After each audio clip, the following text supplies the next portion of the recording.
everybody.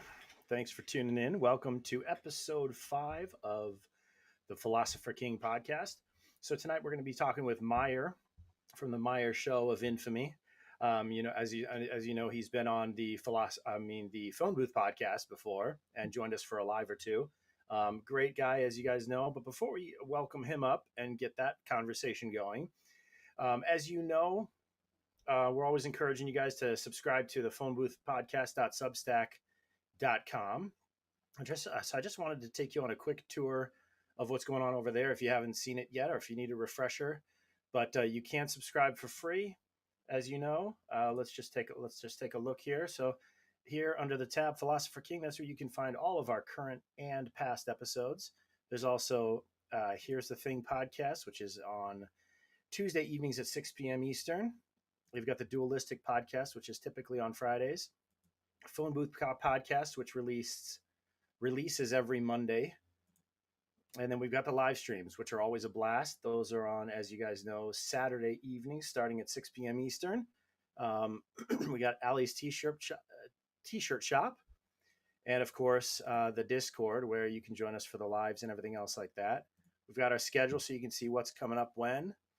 And there you go. So there's also personal pages for all of us here that you guys can explore and check out. So I do encourage that. If you haven't been, those are all wonderful features there. So Myer and I will be probably discussing, as you know, these conversations can go anywhere. But we're going to take a look at some of the financial dynamics that are going on worldwide and economies. And then we're also going to take a look at possibly the state of the church, the Catholic Church right now, and some of the things that are going on there, as well as possibly we might dip into a little bit of flat earth. So you never know where it's going to go. But again, I thank you guys all for subscribing. Please do remember to like and share. Thanks for that heads up, Haywood. Volume, is it better now? But anyway, so yeah, please do like and share it and repost it. It does help get eyes on. But we are just Myer's running a little bit late here, so. But in the meantime, I just want to kind of reflect on the last few conversations in the last week or so. In the last month or so that we've had the podcast. We've had some really neat deep dives. But just kind of like redial back into what the point of this is, of like us wrestling with the truth. And as you know from past streams, especially last time with Mitch and with Laz before that. And there's not always agreement, which is beautiful. That's when we learn things from each other, and that's when we grow. So just kind of a refresher, if you haven't seen the initial podcast, the initial pilot episode, if you guys remember, the concept behind Philosopher King is, as men or having any kind of responsibility in this world, it's incumbent upon us to make sure that we have patronage over or have some control or mastery over the things under our control or under our obligation, right? So the people who look to us to lead or guide, whether it's a family or a company or something much larger. And the philosopher note here is obviously, where are we guiding them? Are we guiding them towards wisdom, or are we guiding them towards our own selfish aim and our own selfish goal? So as we've discussed in the past, there's this unhealthy tainting of the patriarchy in our day and age that demonizes any man in control. And so the heart of this podcast is to show that control is, and often, should be, though it not always, but it should be, any authority should be wielded for the benefit of those under your care. So in fact, the root of the word ownership is onus, or weight, or responsibility, right? So it's an interesting, I think we've kind of lost that concept of authority in our borderline totalitarian world that we're living in, right? So just kind of as a reminder and a refresher there of the heart behind the podcast, a little teaser trailer for what's coming. Um, there's a Twitter account you guys may be familiar with called Sacred Clowns. We're going to have her on the podcast next week. We're going to be talking about the simulation, about whether or not there's a God, what can we know about him, if anything, what's the nature of religion, is it damaging or profitable or whatever. So it's going to be one of those conversations that there's going to be a lot likely that Sacred Clowns and I don't fully see eye to eye. Um, but it's going to be a beautiful opportunity for everybody to just kind of hear that wrestling, hear that back and forth, hear that um, unfolding and unpacking of certain ideas. And of course, the reason the name Philosopher King is grounded in Aristotle, as you guys have heard me say before, is because that's something that you and I, whatever your belief system is, as you all know, I am Catholic. Um, but thank you, F. Jameson, for reposting. But you know, even though I obviously have a very defined set of beliefs about many things, um, but we all have that human nature in common, so we all have the same tools, the same use of logic, and the same reality within which we live, where we can start to unfold and unpack truth and see where it leads us, right? So for that, I welcome disagreement and folks who don't agree, because I think it's a very profitable and beneficial conversation. um, but that skill is a skill that we all should be developing, especially in a world of subjectivism, where my truth, your truth. Well, isn't there an abstract truth? Isn't there some kind of a truth that, because either there is a God or there isn't, either we came from a big bang or we didn't, either evolution is true or it isn't. It can't be true for me and not true for you. Outside of our minds and our perceptions of reality, there has to be some concrete thing that we have to kind of conform our minds to that truth. And so, when I have an opinion, it's more or less true. My opinion is more or less true, or my understanding is more or less true, if to the degree and to the extent that it conforms with the reality of the things outside of me, the truth that exists outside of me in things, as Aristotle said, but also in the abstract, as Plato said, right? So there's a balance between the two. It always bothers me a little bit when people put the two, pit the two against each other as if they disagreed. Um, and I agree, Jameson. I agree. There is a God, and I think the evidence is all around us. And I think Aristotle would agree, and so would Plato. But anyhow, one of the issues that we face, when we start asking what a woman is in our culture, which is something we've seen a lot recently, surprisingly, um, we've lost our bearings as to what it's all about. Like, what's the point of intellectual discourse if there's no concrete reality that we can fall back, that we're actually trying to discover? If we're just essentially making a movie or a film or a fiction in our minds, okay, cool, write a story, entertain somebody, but don't call it philosophy, and please don't base your life on it, right?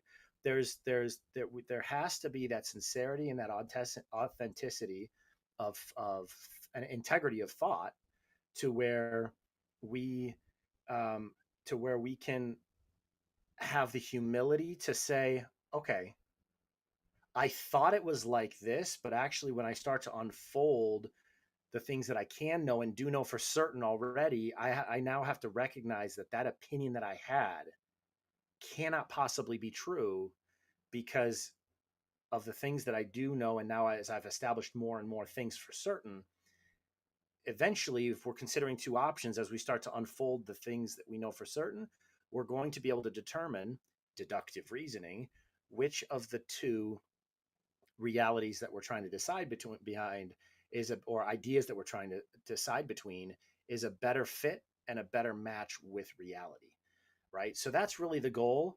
um, and so that'll be a really interesting and a very exciting conversation next week. I'm really looking forward to that. After that, I know everyone has heard of homesteading.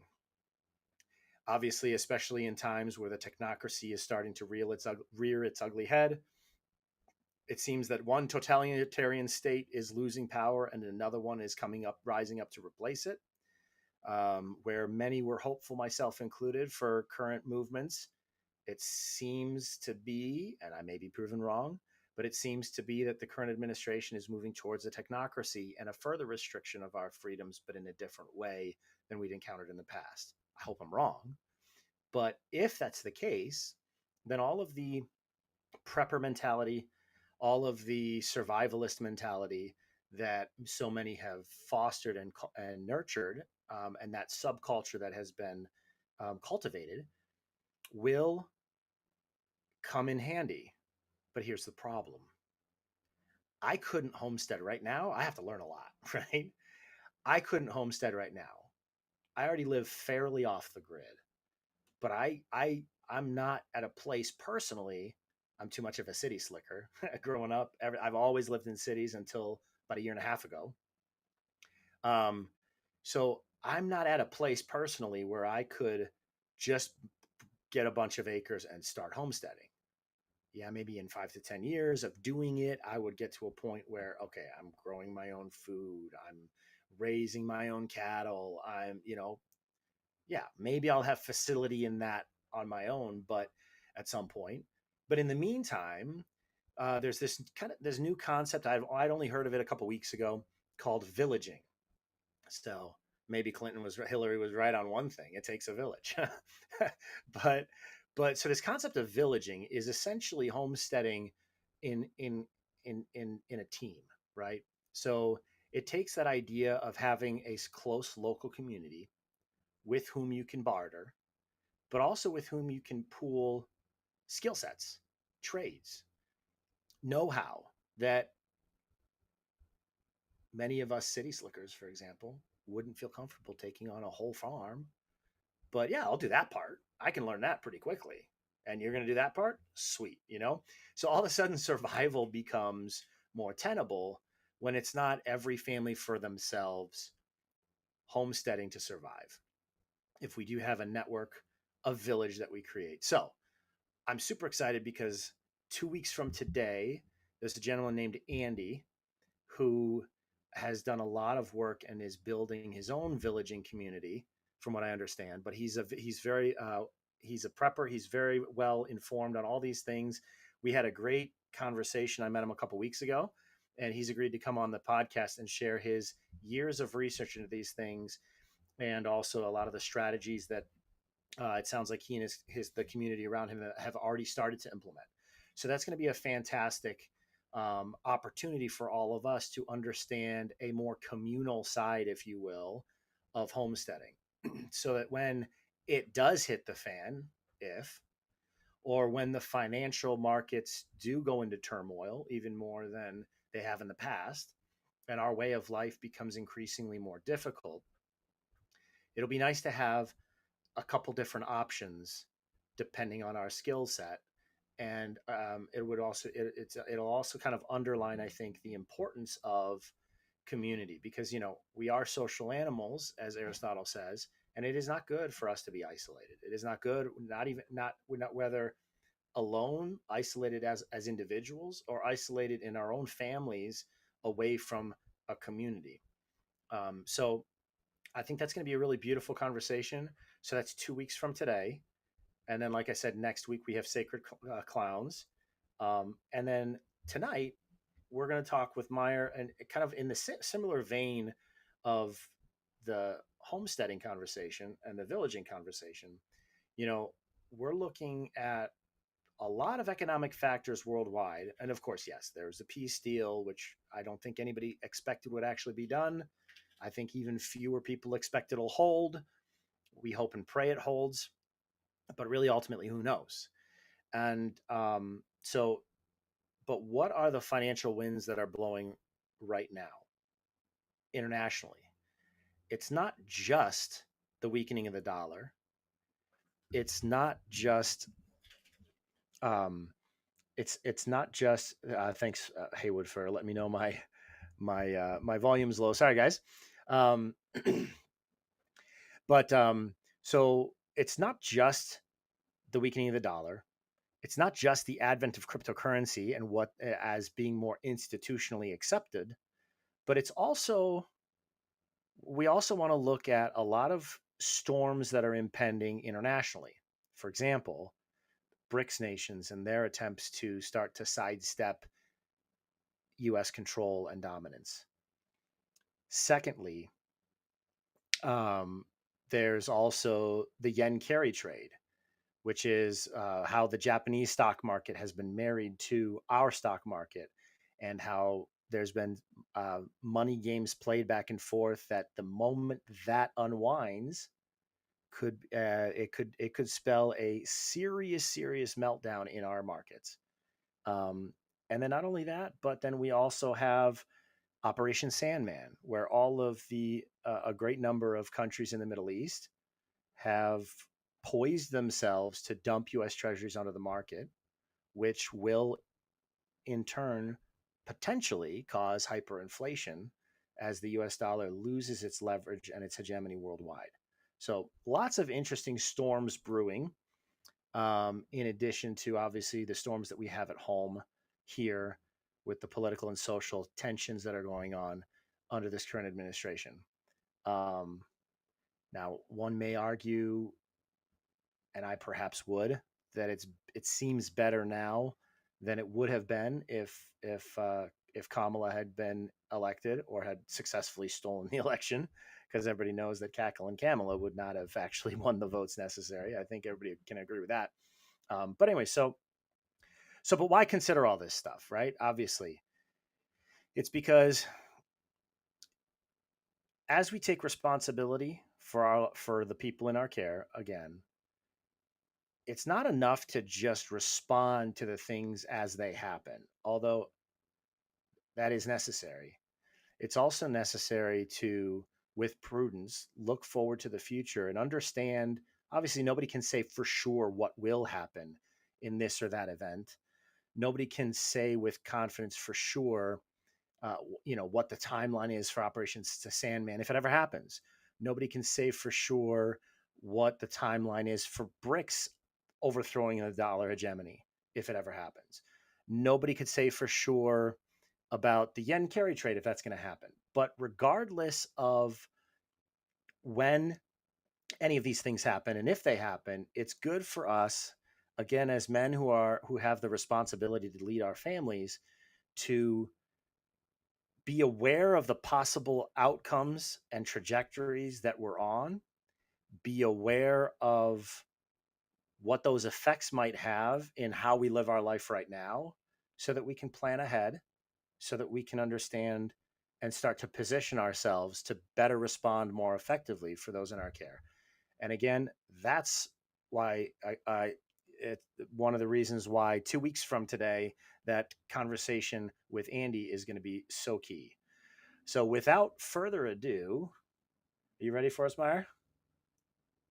All right. All right. So I'd like to welcome Myer up to the show. Myer, welcome, sir. What's going on? How does it sound? Does it sound okay? It Because sounds sometimes great. we had the Yep. echo. You're good? Good, good, good. Yep. You're good. How are you, man? Sorry about that, eh? No, that's okay. I Yeah. can't, I Life can't, I happens. can't do anything about traffic, you know? It just is what it is. I It's can't true. predict it Yep. either.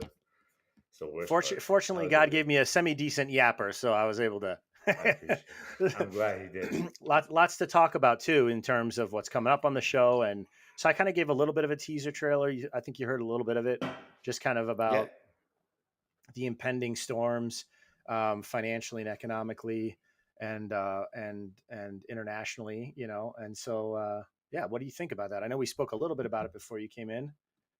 Yeah. I mean, there's some crazy stuff happening today, like these days, anyways, in regards Yeah, to honestly, it's such like a it's not like a little topic. You know what I it's mean? It's true. like such a big. It has like so many sides, so many angles, so many different like perspectives of it that like all of them fit like an agenda at the end of the day. Right. but depends what you're asking me. Give me like Well, a. so let's put it this way. So I kind of teaser trailered a little bit about BRICS, the yen carry trade, and or Operation Sandman. Are there other financial wins you see that I didn't mention that are worthy of note, or which of those do you think is most imminent? So here's my thing. I'm not gonna, if I don't know about it, I won't go into it. Okay. Mm-hmm. Did you hear me? I'm I not, did. but Yep. it's not. Did the internet give there for a second? No, right? Nope. No, you're good. Okay, good. Uh, so just so you know, this location is the location that Ted was talking about when things went bad. But Got it. I've kind of got the gist of it. So I don't know about the project you were talking about. I haven't read too much into it that you spoke about, but the bricks I can definitely tell you. So like I think that's going to be once implemented. And the thing is, like so many of these monetary projects, I want to call them. I want to call them projects because they're not real until they're working.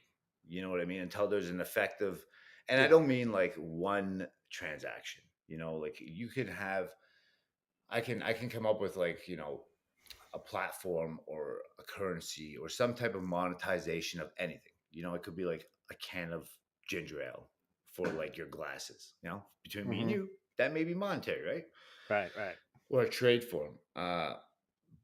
If bricks actually becomes something that's consistently workable. Right now, it's in a place where it's an in between currency, something like a European Union, uh, and I want to say fake money. Okay. And the reason why I say that is this: a lot of these countries that are involved with BRICS directly are either A, under sanctions, under some type of embargoes, monetary or bank sanctions, right? Majority.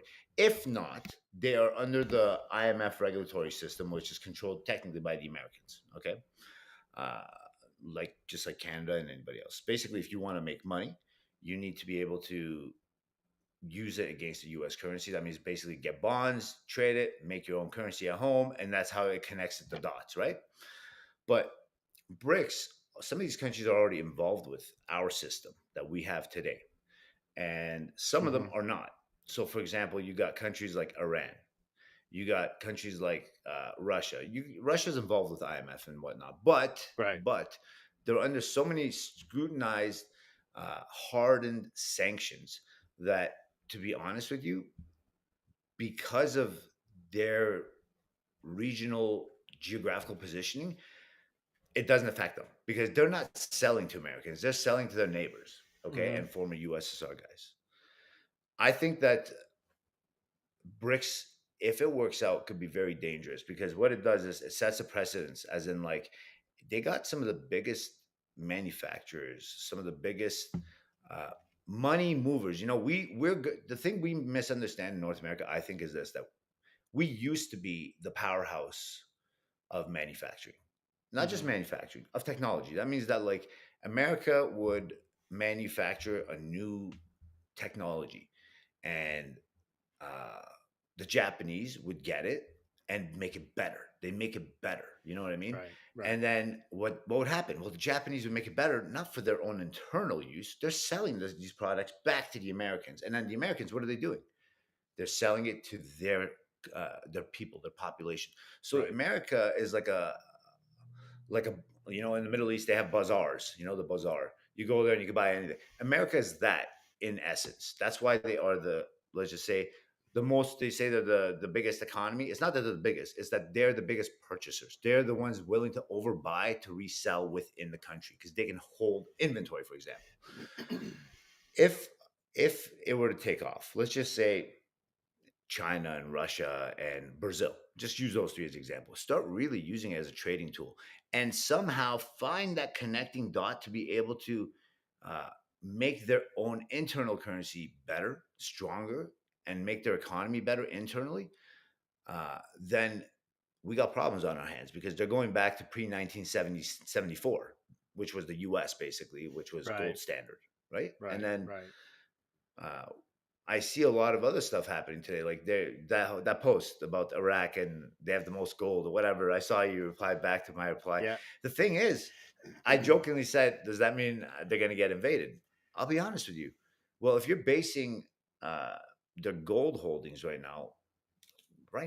essence, yeah, it may be like a value, whatever, as like a as a as why did I forget this word?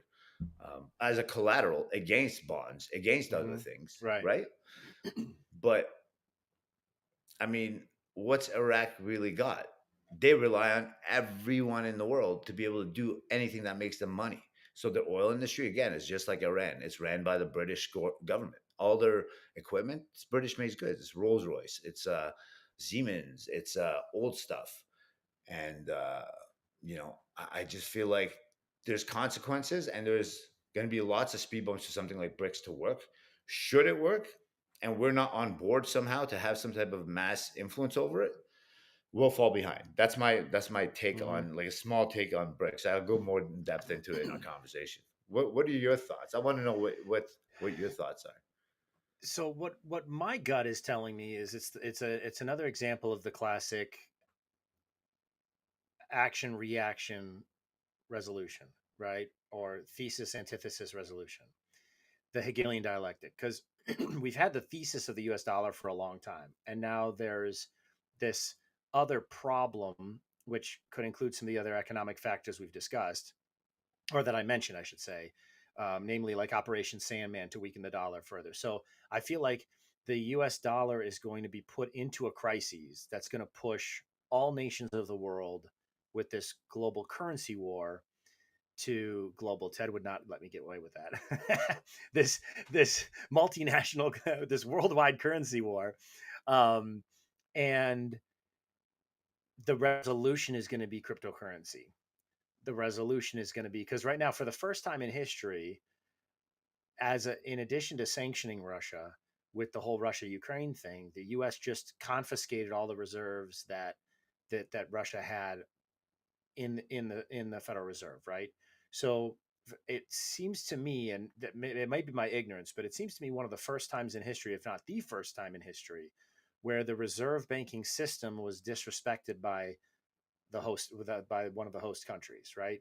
So for the first time, based on a war and international conflict, reserves were seized and that trust was broken.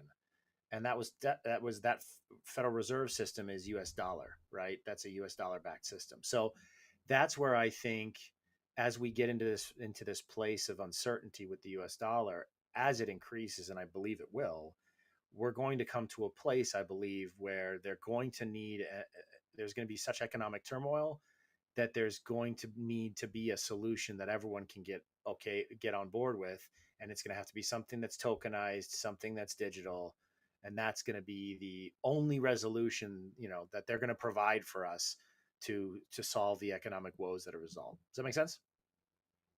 Yeah, it makes sense. But I'm gonna throw something at you that's actually Yeah, crazy. let's So go. I have two questions for you. Look at our little chat on the side here. You're actually me and your chat. I just want you to see it for a second.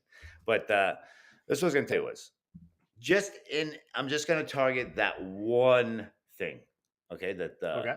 that you just brought up, the crypto. I'm not a believer of it. I believe it's gonna happen no matter what. That's my thing. I'm not a believer of it. And the reason why I'm not a believer of it is this. So a couple of years ago, I don't actually know the name of the company. It might still exist today. There was a company from Toronto, and what they were doing was actually really interesting. So let's just say you are sitting wherever you are, and I'm sitting wherever I am right now.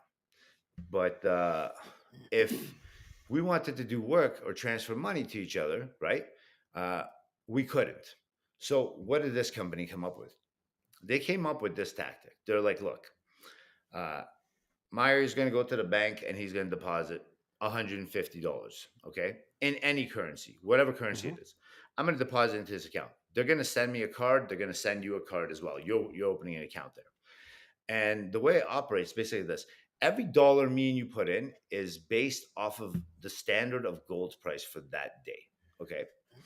And anywhere in the world I go, that money also shifts, because if I'm in, let's say, China and I go to the bank machine, I pull out money, it's going to change it versus the gold for that day. So that 150 American could be worth still this much money the next day. Now, they made the system to bypass again sanctions, embargoes, and other shit like that because you're technically dealing in one place. There's no transactions being shifted through any of the regulatory oversights, like Mm-hmm. you know, you name it, all of them. And like Swift as an example, IBAN was the other one. You know what I mean? Like these guys. So the reason why I don't think crypto will work is because crypto is good how it is now. And everyone's in their assumption that they think that crypto is going to be so good and they're going to be able to continue using it as is. In the last decade, we've watched that they've caught on to what's going on and now they want to have control. One is that we don't even know where crypto is actually based out of. Certain cryptos like Bitcoin, we still don't know who the owners are, who actually made it, who actually Mm-hmm. is overseeing it, who's regulatory. We have no understanding of it. We're just trading something thin air. You know, it's like Mm-hmm. if you wanted to have shadow warfare, bro, you wanted to bankrupt people overnight, and this is why Warren Buffett doesn't believe in it, and people don't understand it. It's not that Warren Buffett's stupid. He's like, I don't want to put my money in it. Yeah, I'm sure he's got money in it. I'm sure he's making lots of money, but is he invested to the point where it's going to affect his life? Absolutely not. You know why? Yeah. Because of that type of information. And the reality is, if the internet was made by a government for the military and bitcoin is operated over the internet and over all this encrypted mumbo jumbo they want to say, who's making Yeah. the encryption companies? Well, guess what, those same guys are working with governments. It's not For new. sure. Okay. For And sure. if you're not, then you're not being used by bitcoin or name any of these coin companies, my thing is crypto can work, crypto can be good, but at the same time it can be a system to bankrupt people and it can be done Mm-hmm. very quickly. I mean, Yeah. a lot of people got rich off it, but what does rich mean? Rich means your value for right at this moment is above and beyond somebody else's. You can spend more money, you can go on vacation, you just but if tomorrow morning you woke up and your US dollar was worth absolutely fuck all because of anything, just like the '08 recession overnight. I know a guy lost $9 million overnight Yep. like that, gone. His stock went from $250 to $5. So I think crypto could be great for a lot of reasons, but you got to understand something. The world runs based on who's the best today and who holds the money and who's able to control the Yeah. money. Otherwise, you think that the countries are scared of the American government? Do you think countries are scared of what the Americans are doing? No. If you go to war today, they're coming to war with you. If you go do something over there, they're going to do something over here. Any of these countries, it could be like if you Right. do something in China, they're going to come back and do something to you. You know, Right. Right. it's a tit for tat, just like we saw with the Russians and the Americans and the embassies. So Yeah, it's it's interesting because I agree with you in terms of crypto when it comes to the original cryptos. For example, Bitcoin especially, but in some way also Ethereum and some of the other spin-offs from Ethereum on the Ethereum network. Where I feel that the difference has been made and that the viable crypto that could be used for this international payment system, and they've even explicitly said that they're, and not just Ripple Labs themselves, but also some other analysts have said that they're actually poised better than anyone in history to replace the Swift system. I don't know if you saw earlier this year, they bought Hidden Road, which is one of the largest payment settlement companies. They've been doing a lot of acquisitions to position themselves and subsequently also contracting with banks. I think there's, I don't know how many hundreds of banks in 60 different nations around the world that they've already contracted with. So they're more than anyone else. I think if there is someone, a cryptocurrency or a cryptocurrency network or a blockchain network, so to speak, for lack of a better term, that is poised to take the position that you were just explaining. Um, I think it is Ripple. And and one last thought, this before I throw it back to you, is XRP is what everybody associates with Ripple. That's what everybody. That's like the base coin or token, if you will. But what's interesting is now all these other countries have started to create their own. Like there's the RLUSD, which is tied to the fiat US dollar controlled by the US government on the Ripple network, which means instantaneously and seamlessly you can convert your XRP Transfers. into RLUSD and back. So imagine if you have an XRP card that you can go anywhere in the world and swipe it anywhere in the world, and without you even having to make the conversion, it'll pull the correct amount of XRP into that stable coin currency for that country, and you're good to go. That's what I Kind think of the like what I was power saying with is. the gold. Kind of like Exactly, what I was saying with the gold. exactly. So here's the other thing. I actually think so. There's certain currencies I actually agree with you with. So Ethereum, 100%. And the reason for it is because it's got low value. It becomes feasible for the average person. Correct. And if they wanted to move people and shift them to a Coinbase, that would be the one to go to. It's Right. affordable. Now, here's where you get the problem. You're going to end up in a system like that having to either abolish the rest of the coin systems, or you're going to have a class system for that. See, this is why I don't like it. I'm going to tell you. Yeah. So, if somebody tells you today you're going to, let's say, Universal Studios, but just for today you can buy a season's pass, just today, only today, for $99 you get a season's pass and you get a fast pass, so you can go through all the lines quick. You're going to probably buy it because the season's pass is probably $150 per person regularly. So you're going to be like, well, I'm going to get the fast pass plus I get the season's pass. Fuck it, I'm going to get it. You're going to get it. But then you're going to get there and realize there's 1,000 other people who did the same thing. Now, fast pass is useless to you now. You know, what was the point of that?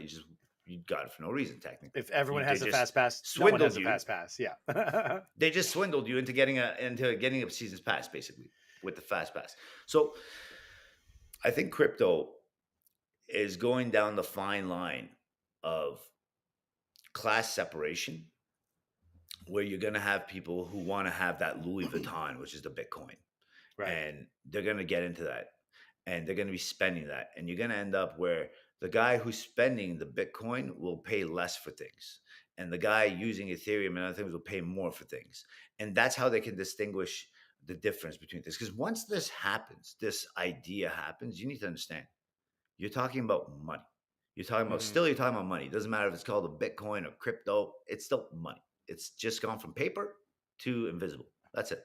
Right? Which it should be invisible anyways, because the reality is your money is just paper. Yeah. But Right.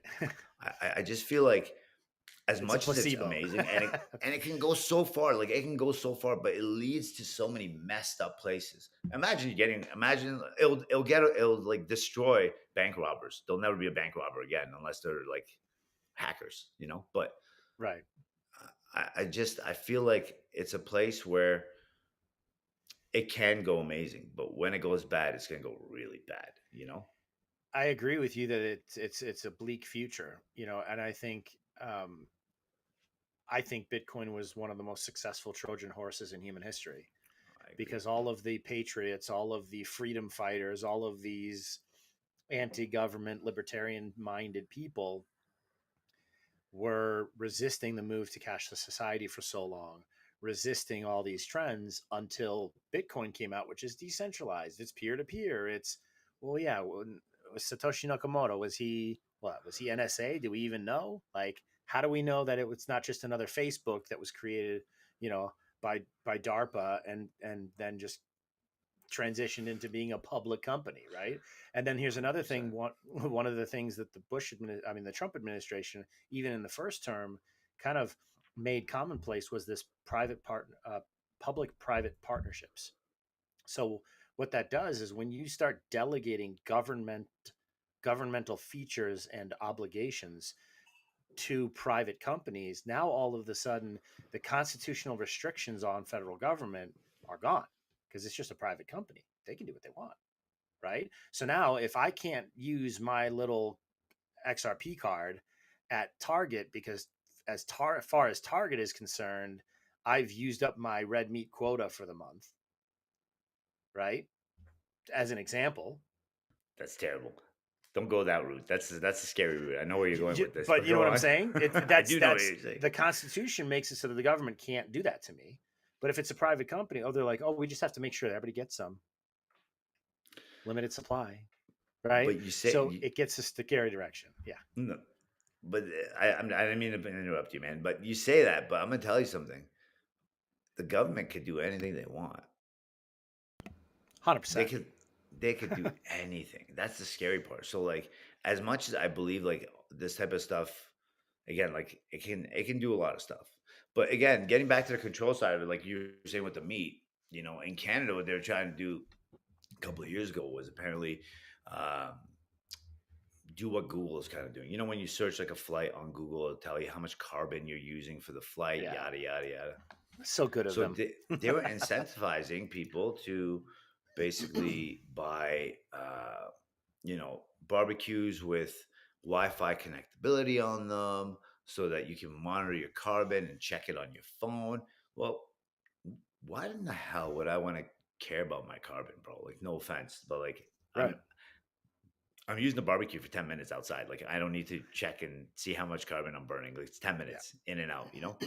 Uh, Well, it, just to it add to really. what you're saying, without interrupting, No, just you're to not. interject, um, is they actually on Google Maps, for example, and it gives you options for routes, it'll show you what the lowest carbon route is. So Eco route. it's all yep, it's all pervasive. It's everywhere. It's literally everywhere. It's literally everywhere. And that's the thing. That's the thing that throws me off is that, you know, how do you implement something? Well, first you gotta baby feed it to people. You gotta like slowly spoon it in somebody's mouth and be like, chew it, swallow it. Oh, good for you. And then later slowly implement it. So And I don't know if no, you no, go. heard if you happen to if you had time to watch the last week's episode with Mitch yet, but he has that Terminator book where he talks about the coming machines and all of this like dystopian future.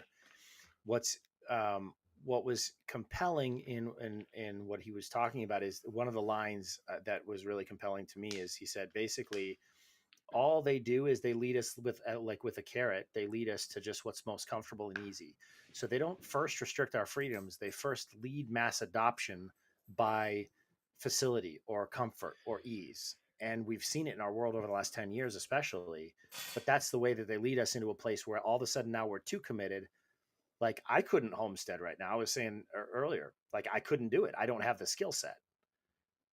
I can learn, yeah, sure, but I'm not there yet because ease and comfort has been, as a city slicker, has been the name of the game for me, right? So, So no, you're absolutely right. So like there's a lot of things attached to it, man. But if it does, this is the other thing. How are you, right now? I don't even talk about public side of it.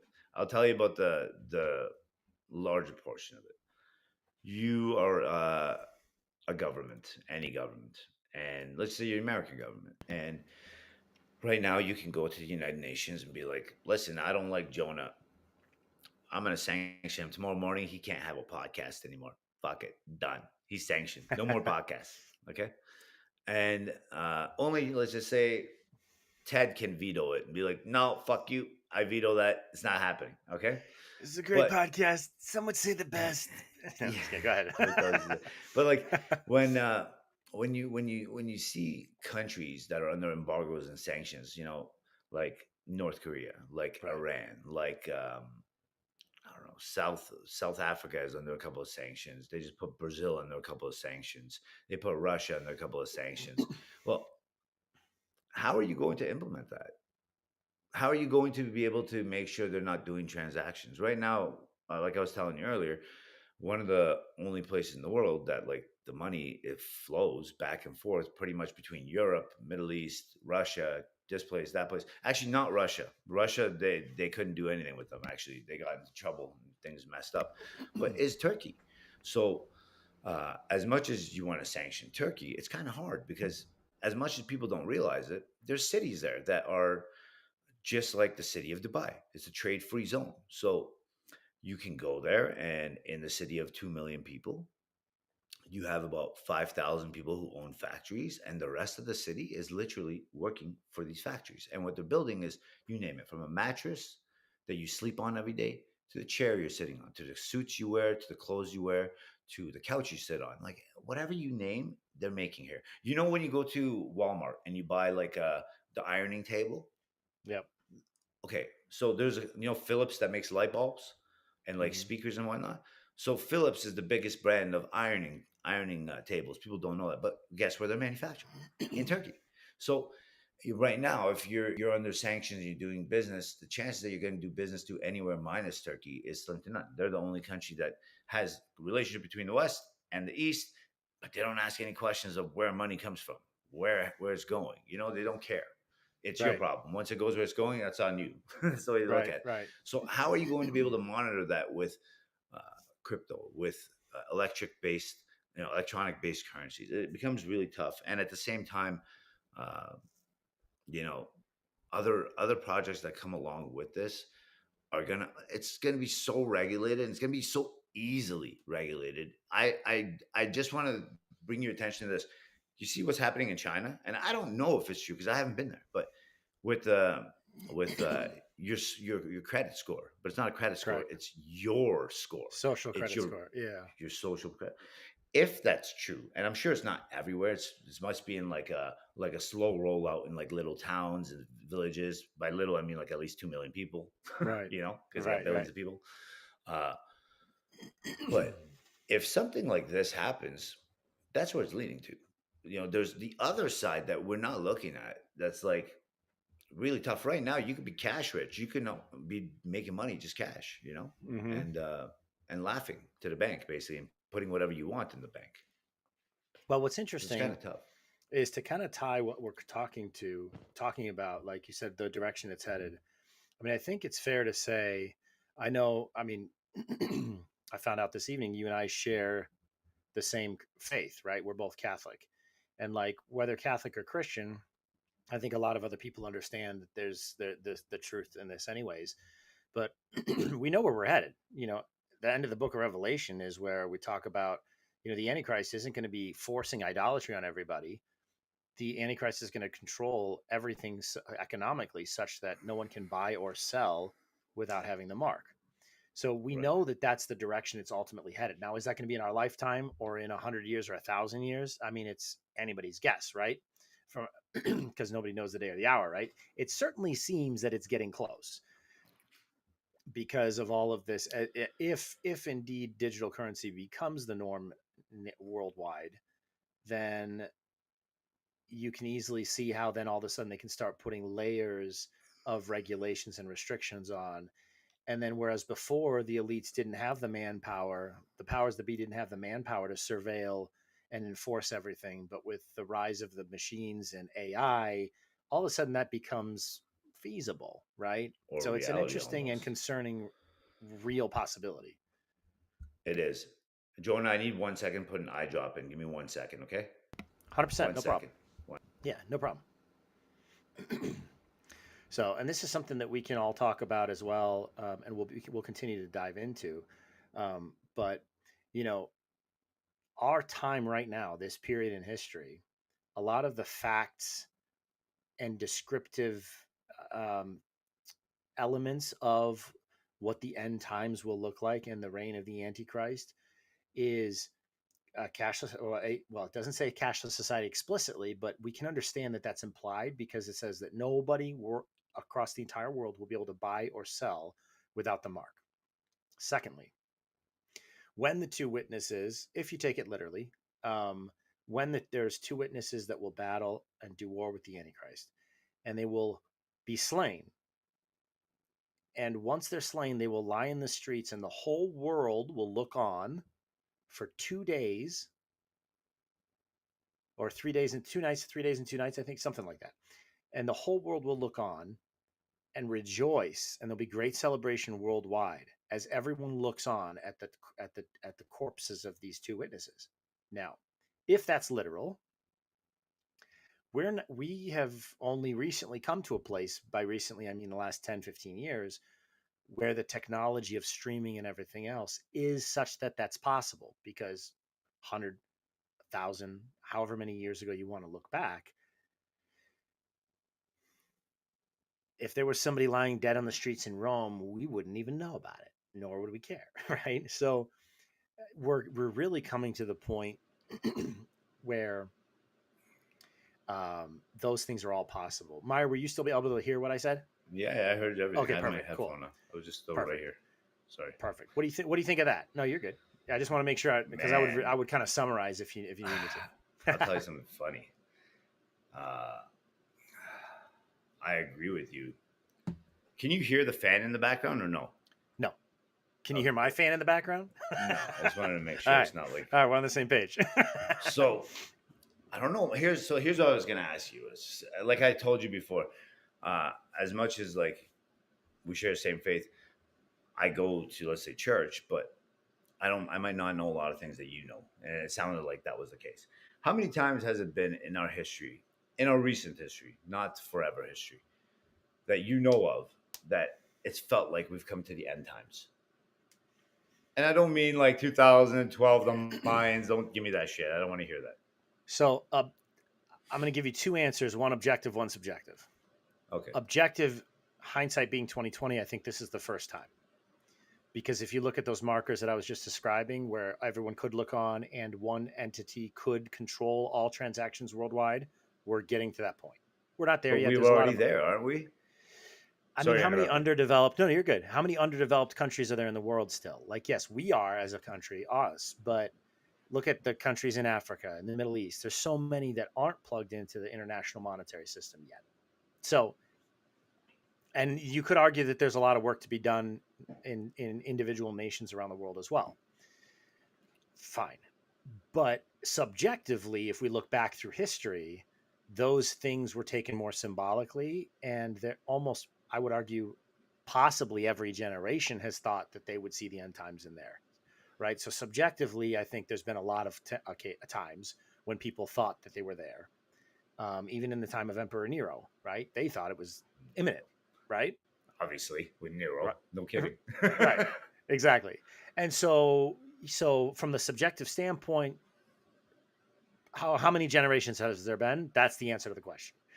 Objectively, I think we're in a place where you could make a very solid argument that the technology is in place and external to the faith, cultural things are in place that would make the literal interpretation of the book of Revelation possible. So I'm going to give you a little bit of an example of what's happening here. So I'm in Toronto right now. Uh, it's so funny how like, because the thing is, again, when I say what I'm about to say again, guys, this is not like factual. It may be totally wrong, you know, but it's happening. It is happening. What I'm saying, what is happening for, may be totally wrong. So they used to have speed cameras where I live here, and they took away the speed cameras because they caught 32,000 people in less than a year. Okay, just imagine what I'm telling you. So the city made a crazy, stupid amount of money. So the mayor of the city came and he's like, "I'm getting rid of these things." He's like, "This is crazy. I wasn't expecting this many, like this much money, basically." So he like walked away and he got rid of the program. Wow. Today they said, well, due to the fact that there's all these robberies happening, which around here, this area is a, let's say, upper class area. Uh, there's a lot of wealth in the area, and at the same time, Toronto has generally a lot of wealth in terms of like Mm-hmm. businessmen and trade. Let's just say because it's the powerhouse of the country, Mm-hmm. right? It's the engine. Now, uh, what's happened recently is they brought in immigrants and refugees mainly, and they just basically tossed the whole immigration vetting system to the side, and they're like, "We'll do whatever we want." So people came in the last decade, about 10 million people. Okay, 10 million people in 10 years. It's crazy. Uh, and with them, obviously, you're gonna have, and this is, I have nothing against immigrants, refugees. I mean, like, you know what? There's good ones and bad ones in there. I mean, like, there could be really good people there, right? So I don't want to say anything bad about Sure. nobody, but the reality is, crime also came with it.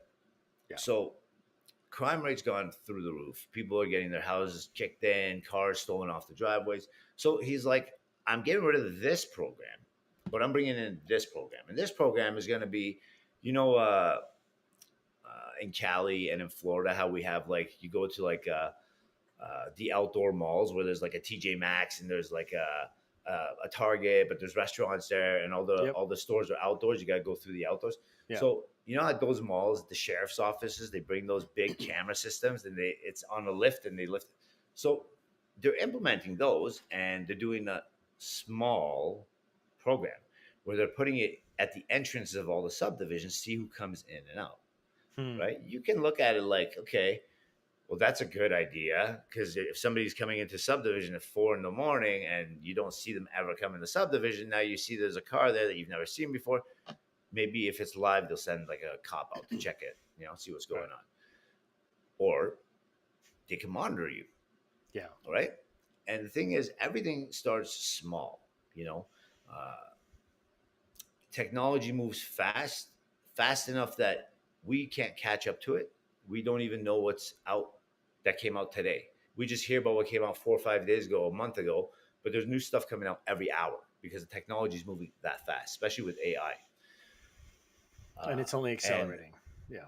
man, that's when I look at it like that. Yes, you can definitely you could connect the dots and be like, you know what, we could be getting to this position now.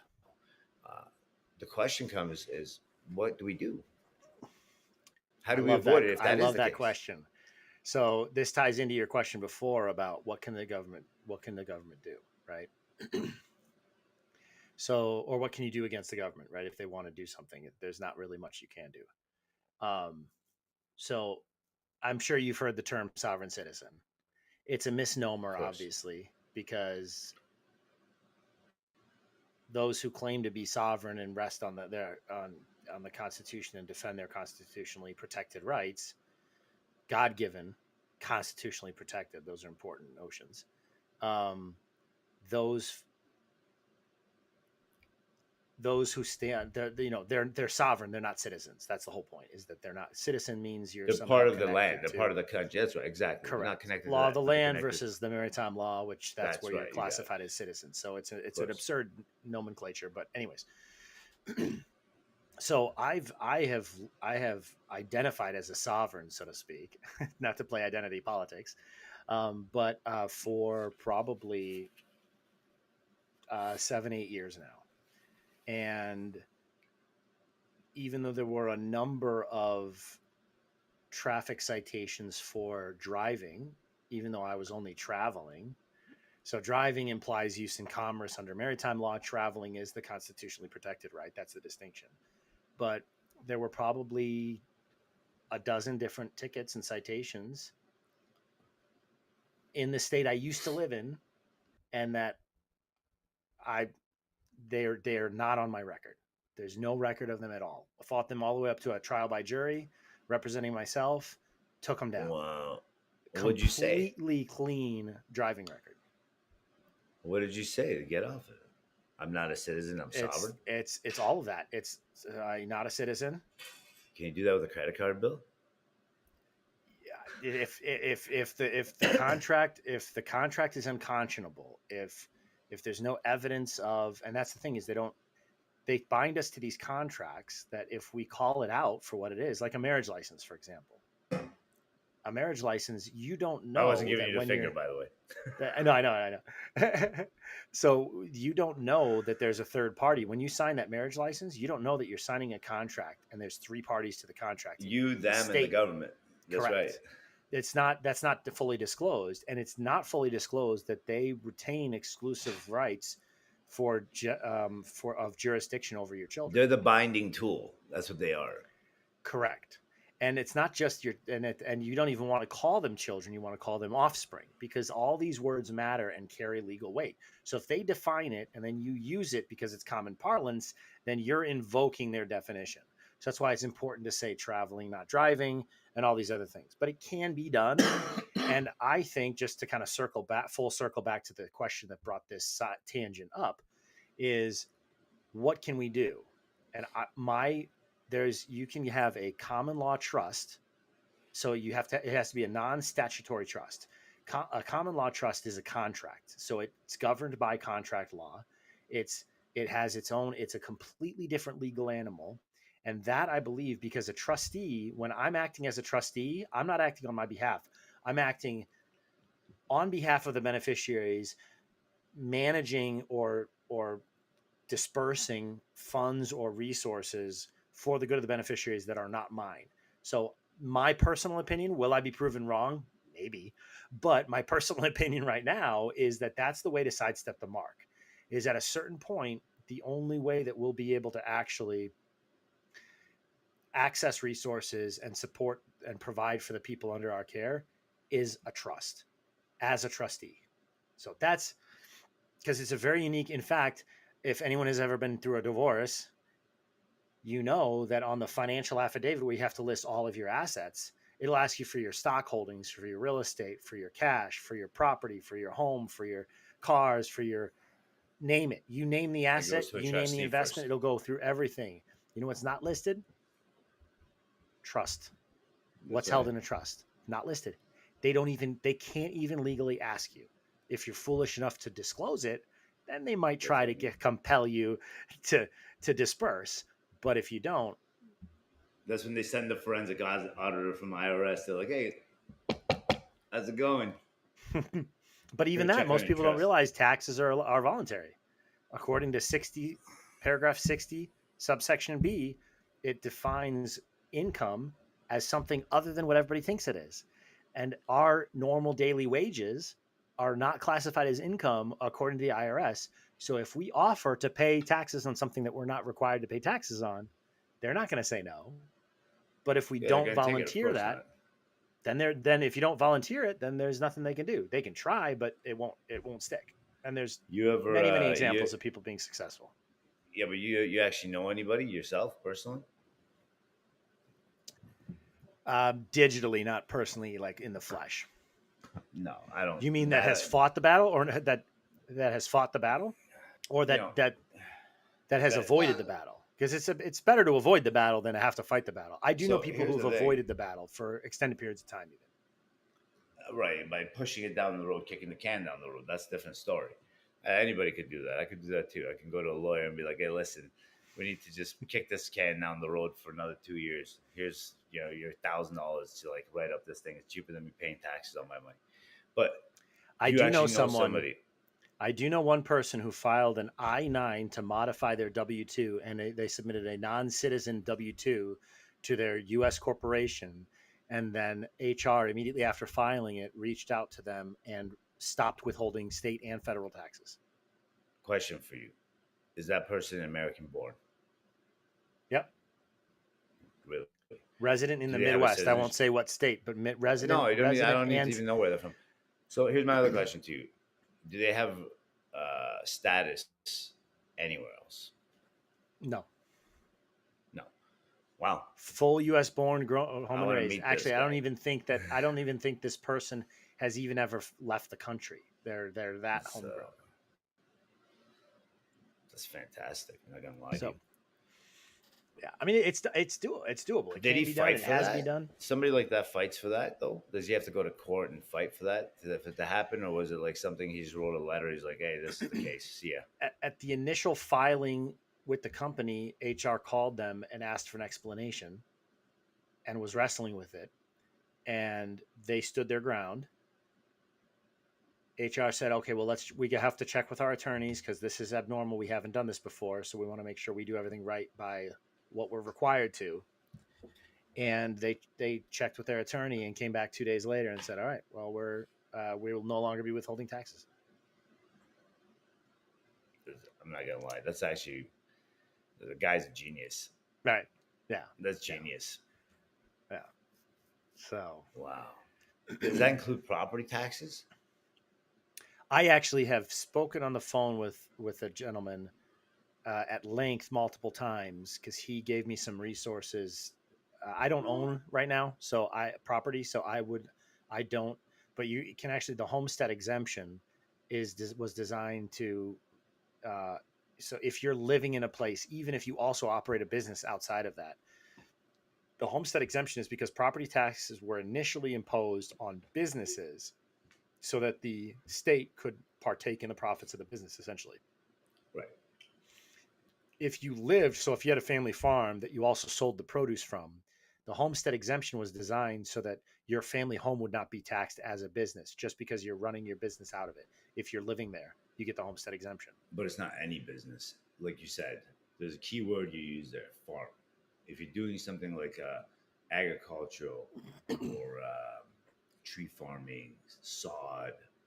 I don't know about animals. I don't know that to be true. I don't know that to be that to be the legal distinction. My understanding, and I mean, I could need more. I may need to do I more could be research on wrong, by this, the but way.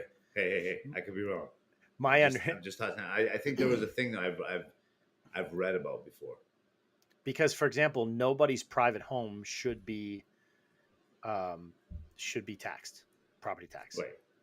And Right. so, actually, this guy, there were so many people that he helped um, get off the tax rolls in Florida. He lives in Florida. Um, It's that a place to be, buddy. that's what I've heard. Yeah, I'm seriously considering making the move. But yeah, so that's the thing is there were so many people, and he's an extremely effective self litigator, which is why I was speaking to him because of some of the things that I was trying to do. And for example, during the lockdowns, the reason why Florida was the first to lift their lockdowns is because he and about five other guys in Florida that they were all put their heads together and developed this series of paperwork and notices and notice and demands and notice of claim and like this whole legal process with 30-day gaps between each mailing and how to do it and how to make it, how to actually have make it have legal weight. They cost the state of Florida so much money in such a short amount of time that's why they lifted the lockdowns so early in Florida, is because they're like, we can't, these guys are bleeding us dry, we gotta stop it. You know, it's funny. I just want to just bring up one point about Florida. So before COVID started, at this point, me and like my family, anyways, we used to go down there all the time, and we go down because the kids weren't in school, and we're down there, and we're there about 4 to 5 months out of the year, pretty much. And I'll never forget. While from October, all these news agencies in Canada and BBC and Europeans were like basically on the warmongering like propaganda on like some next scale, bro. Like every day they would talk about China, but it wouldn't be uh, top news. It would be like, they're like showing highlight of the night. Let's say Alex Rodriguez caught the fucking ball by the wall, whatever the fuck. It'd Yeah, be like yeah. that. It'd do like quick, like, and in China, boom, and then boom, next story. Uh, and I remember my wife would be like, "Hey, uh, do you hear about this thing that's happening in like China?" I was like, "No, I haven't." I remember we're in Florida, and when we flew down there, she was already a little bit sick with like a flu, and all of December and all of January, her and my son were both fucking sick as dogs. Keep in mind, we still didn't know what the hell COVID was. We're in Florida. Hold on one sec. Did the internet just do something? Nope. Okay, good. Your screen just went a little bit pixelated there for a second. uh Just double checking. So we were down there, and I'll never forget this. The 2 months we were there, we barely heard about this on the news. Okay. And then we came back right around, I want to say, end of March. Okay. And we got back here, and within a week, like we got back and boom, they did the fucking lockdowns. And like the Canadian lockdowns were some straight up, man. I'll tell you, I'm not. I don't give a shit about your lockdowns. I fucking went out. I did all my shit, grocery shopping. I right. did whatever I could do to be out of the house. And the funny part was, it was a fucking ghost town here, bro. It's People crazy. wearing gloves on. It's Yeah, like crazy. grocery shopping. I went down to Florida though again. Right after that, I went to Florida again, and I want to say it was end of April. As soon as they did the 1 week open for the lockdowns, we took off. We went back to Florida, and we got down there, and the taxi cab driver comes, and he's like, first thing he says, "You better not wear a mask." Yes, I died of yes. fucking laughter. See, that was the thing. People in Florida were like, "Fuck your bullshit. You're telling us if you're in like hot Yep. weather, you can't even get sick." Nobody in Florida wore a mask. I And love where it. I was, I swear to you, I don't know a person that got COVID. I don't know a person. Like my neighbor here next door got COVID. And you want to know something funny? I was with them for New Year's Eve.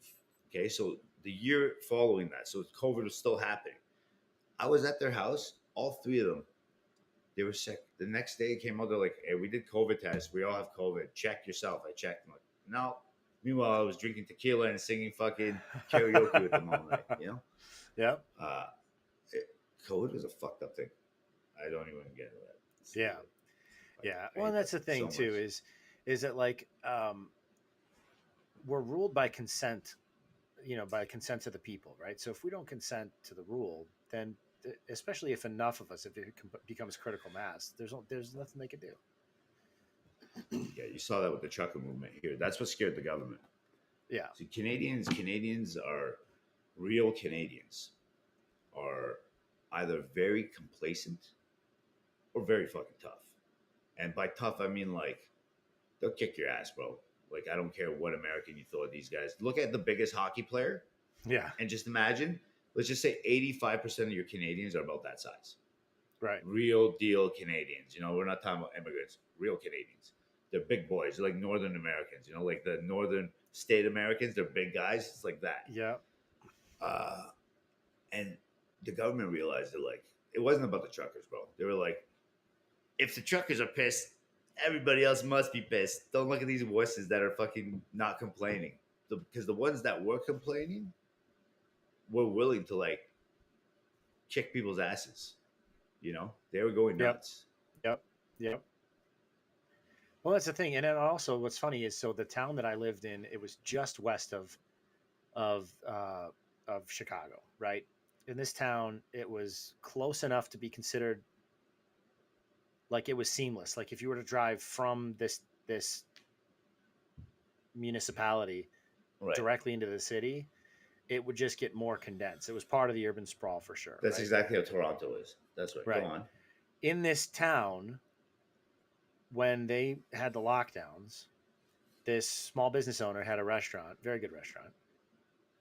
He went to town hall and he said, "Okay, I understand that you guys need me to be closed. I have at least 20 different families that are relying on the income that they get from working at my restaurant. So I can't close and I won't close, but I'm happy to pay the fine. So how much is the fine? Tell me and I'll pay it right now." He had his checkbook. He's in front of city council. And they're like, "Well, we can't take it." And he's like, "Okay, then tell me where to send it. Who do I make it out to? And what's the amount?"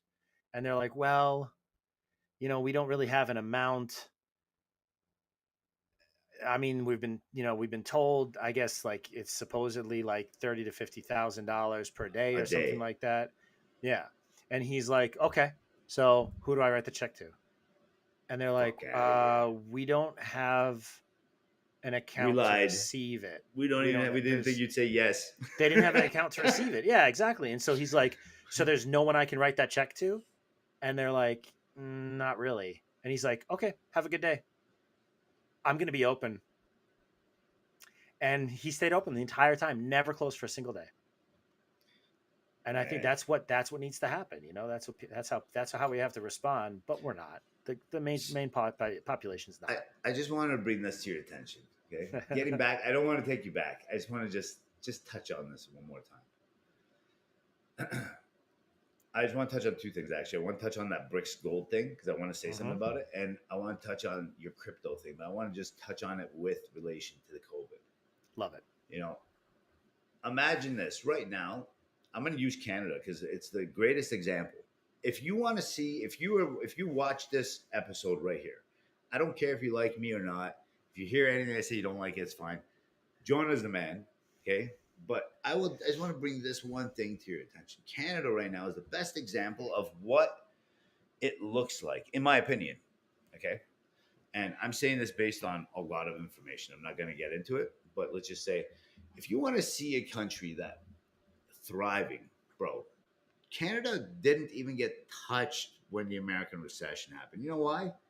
Because when it happened, the Canadians weren't involved in direct investing in the US. And it's like Mm, bonds, hard. We're your neighbors, bro. hmm. What bonds? We just print money just to be able to give it to our people and use it. You get what I mean? That's Yeah, what our yeah. money's for. When we're building a road, bro, they're building like a 8 kilometer highway, and they're like, "This is the best highway in the world." We have a highway here. It's a toll route. Okay, kind of like when you take 75 and you go across Alligator Alley from Gulf Coast to Miami. Okay, like that. That long Okay. max, maybe even shorter than that. It doesn't Okay. take you that long to use this highway. So that whole highway costs like $5 billion, $2 billion. Like, bro, are you kidding me? Like, that's nothing. Get the fuck out of here. If you're borrowing $2 billion, you're not borrowing trillions and like hundreds of billions. Okay, so Canada's the greatest example that a country can do its shit because we're trading with the U.S. and the Americans still need this stuff. You got to remember, there's 400 million people. How many people got affected by that recession? Probably 30 million people, 40 million people. I mean, household homeowners. Like big number of homeowners, maybe Right. 10 million homeowners. That's a huge portion of the population, and those are the people who've borrowed money. They've borrowed. They haven't owned the house 50 years. Canada had nothing, bro. Just drove through that recession like it was nothing. The dollar went up beyond the U.S. currency. Canadians went down there, bought homes. TD Bank that you guys have in the States Mm-hmm. that owns Ameritrade now. That's a Toronto-based bank. TD Canada Trust. It's called Toronto Dominion. That's the name of it. Ah. They own the fucking stadiums. They went down and they shopped like it was nothing. They bought everything. Okay, well, Those are the everything's on banks. sale. Okay. Today, so due to that, people got fired up. Remember this: America, you can't dilute America, and that's not because of the population. It's not because of the businesses. It's not because of just stocks. It's not because. It is because when Richard Nixon pulled out of the gold standard. This I just want to connect the dots in three ways Yeah, for yeah, you, yeah. and I get It's back to what great. I was telling you, just to connect it. He pulled out because there was too much debt, and they knew that right now too many people have American dollars at their disposal, and if we say we're defaulting, that money goes to waste, and our economy will go down, and they will never do business with us again. It doesn't matter if we're the Americans. Okay, all right, check it out now. Today, you can see that we're not using gold standard, we're using bonds. Bonds are something you buy, just like you buy into a company. You say, I'm going to buy bonds of this company, and you buy into it. And they say, well, this is what the value will be in 10 years. You're literally gambling. You're gambling currency to print money. That's what Yep. you are doing today. That's how money is done. It's that easily put. You're gambling to borrow that this money you are borrowing will be worth 10 cents more in 10 years, 5 years, 6 years. You know what I mean? Right. So, okay, so that's how it is now, from gold standard to this standard. In this time frame, we've blown $30 trillion. That is the case. It's not that this entirety of since 1950s we built this debt. No, no, no. That debt is based, from my understanding, from that moment of gold standard to bond market. Yep. Now, check this out. Now you look at a place like Canada. When the American dollar dropped or didn't drop, Canadian dollar rose above it. A lot of that American money, that, remember, guys that were invested in the US borrowing those bonds, billions and billions and billions and billions of dollars, the guys that own that, big investment companies, they weren't stupid. They saw this, bro. If you're in the tire business and you know that Toy Tire is going bankrupt, you didn't just find out yesterday. That shit was happening for months, You already Mm-hmm. know. Okay. So those big investment firms immediately shifted money to the closest place possible where it was safe, either Great British pounds, right? They look at the bonds, see who has the worst bonds. They looked around, they were like, Canada and Great British is pretty good, and so is Australia. Let's shift it there. And the Netherlands.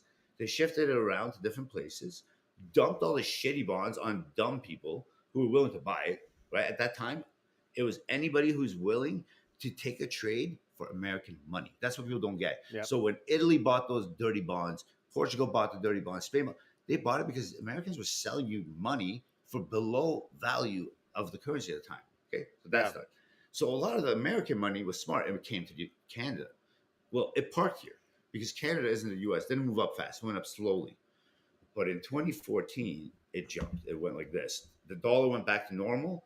Not only did our business pick up here, but all of a sudden you had a surge because all this money was already invested here, and houses were being built, condos were being built, malls were being built, people were driving nice cars. So all of a sudden, population comes, rich people from other places, they start buying, buy.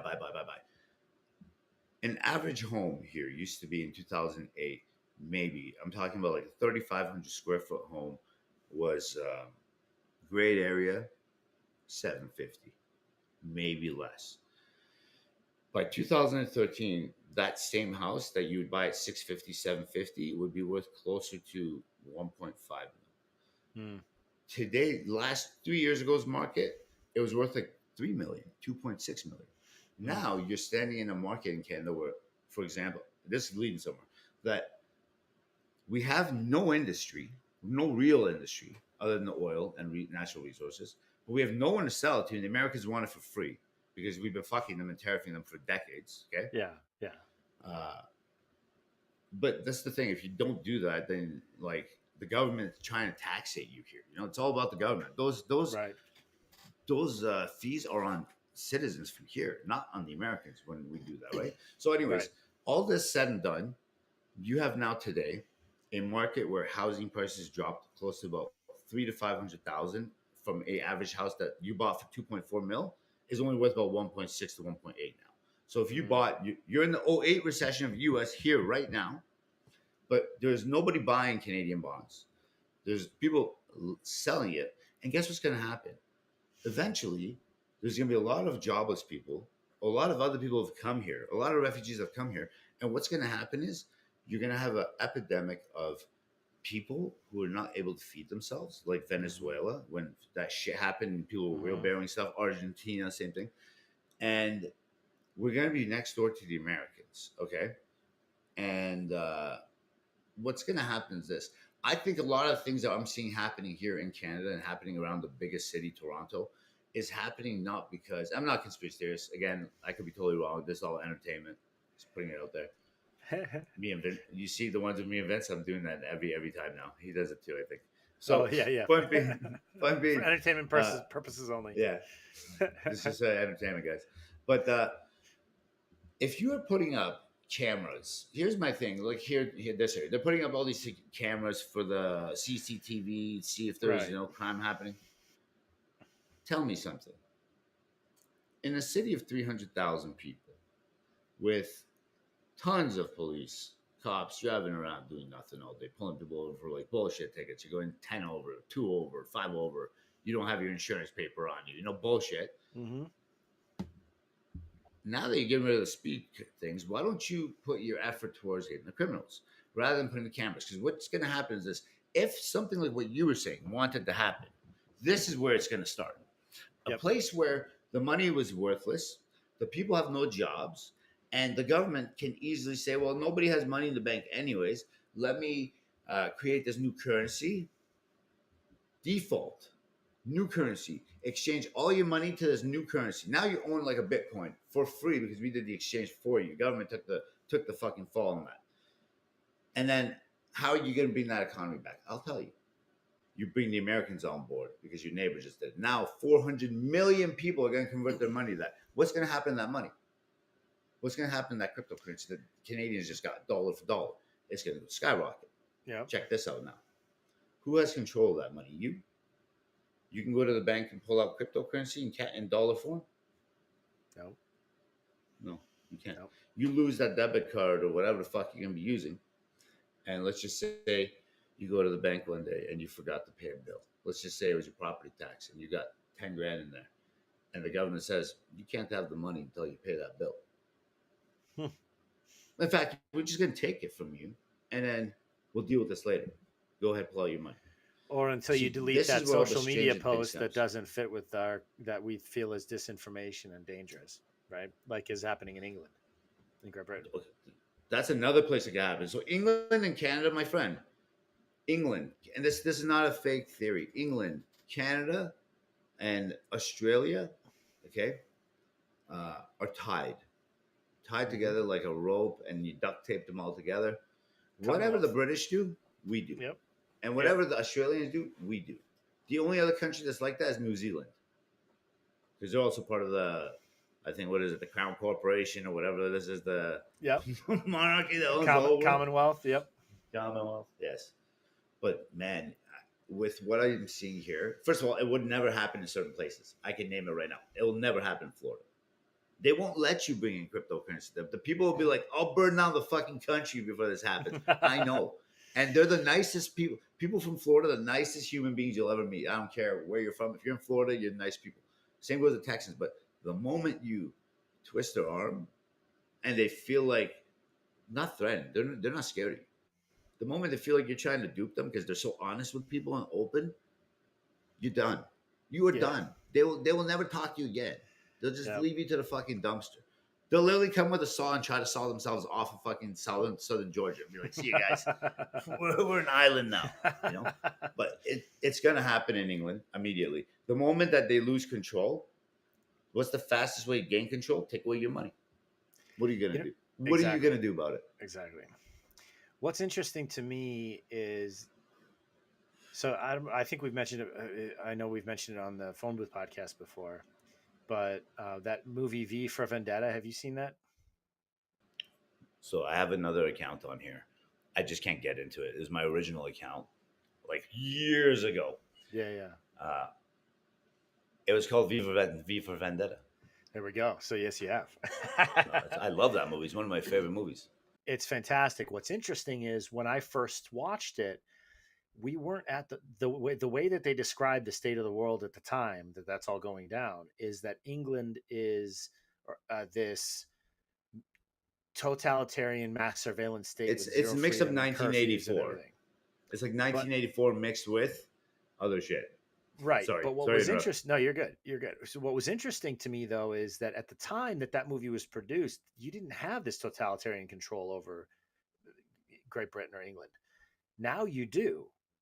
At the time that that movie, one of the things when they're like in the headquarters and they're describing what's going on, they also describe the U.S. as having been torn by civil unrest and disease, and in economically in tumult. And so why I think that's interesting is because 10 years ago or 20, 15, I don't remember when the movie came out, 15 years ago, none of that was on the Uh, horizon. That wasn't a reality. And so now we're actually at the point where V for Vendetta is actually like literally the stage that V for Vendetta. 2005, 20 years ago. That's crazy. The man time You're flies, old, eh? right? So like the ambiance that they set it in, like the world that they had created, wasn't anywhere on the horizon as far as we could tell. But now we're there. And what's interesting is this whole V. It's a letter to indicate a movement. And the phrase is used: "You can't kill an idea. That's why I'm anonymous." And now you have this whole QAnon stuff. Q says the same thing: "You can't kill an idea." It's it's it's wild. It's like I have it's no idea literally about a Q. I just want you parallel. to know that. I don't know much about Q. I'll be honest with you. I never got into it. And I here's the thing. you Actually, I you want you to actually finish. If you you finish, actually do know Q because you understand V in V for Vendetta. It's the same concept. You can't kill an idea, helping people buck understand their freedom and buck the system. I think personally, Q is akin to Operation Freedom under communism back in the day, where people were duped into giving their allegiance to something that wasn't going to go anywhere. It's a little more complicated than that, but anyway. So I don't oh my think that. God, you don't believe in communism? Right?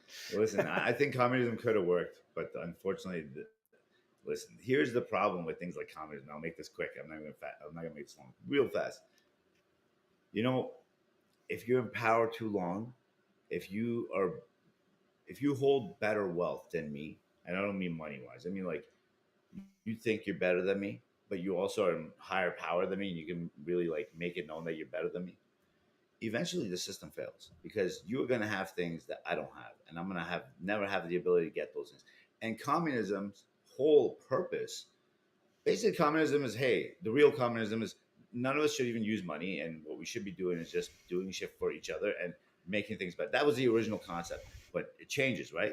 When you look at the Marxist system, and how they wanted to implement it, it had nothing to do with any of it. The whole thing was about greed. Basically, they're like, let's make the mafia. Everyone in this country is going to work for us, and we're taking your shit. Fuck you, it's mine. So what's really interesting? Okay, I want to talk about like the natural development that led to communism, which I think is really interesting in historical context. But before I get to that, I want to kind of make a side note that I think is you'll find interesting as a Catholic. So monastic life. the monasteries and the convents of the Middle Ages and even up to recently in certain communities, essentially it's communism.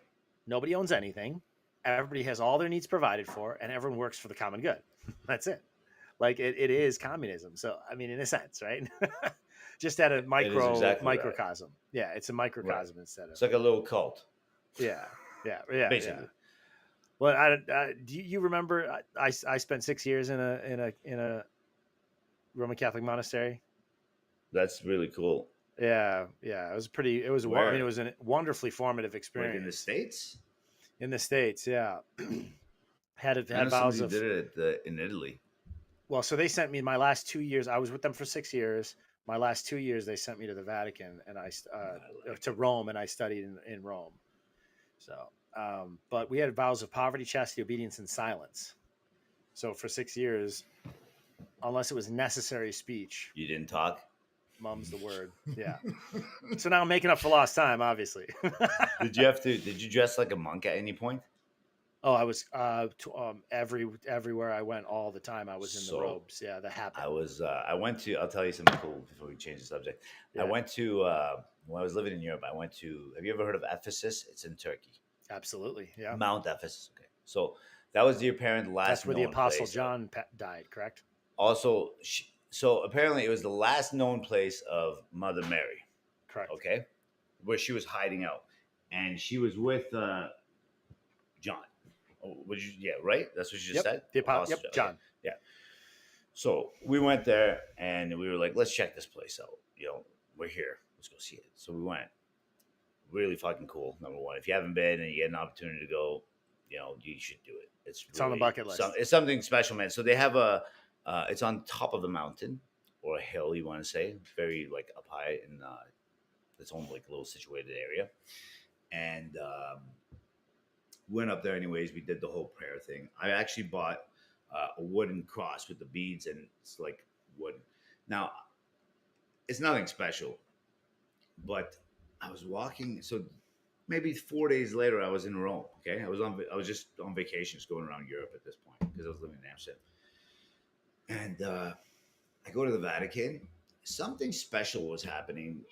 Something in regards to like not like what's happening now, where like that special area is open that you can go into. There's an area that they opened up now that you can go to just this year or last year, whatever it was. Yeah, for the Something special Jubilee. they had Yep. done for Jubilee. So they were doing something that specific year. I want to say 2011 or 12, and we walked in, and I've been there a bunch of times. And after like walking around the place on the inside, we went to the main area of the Vatican, and we're inside the main church, and there's a ton of monks. Like they're dressed like monks, anyways. And the guy walks up to me, and the girl I was with at the time, she's Italian, and he said to her, he's like, he came from behind me, grabbed the necklace, took it right off of me. Okay, like yeah.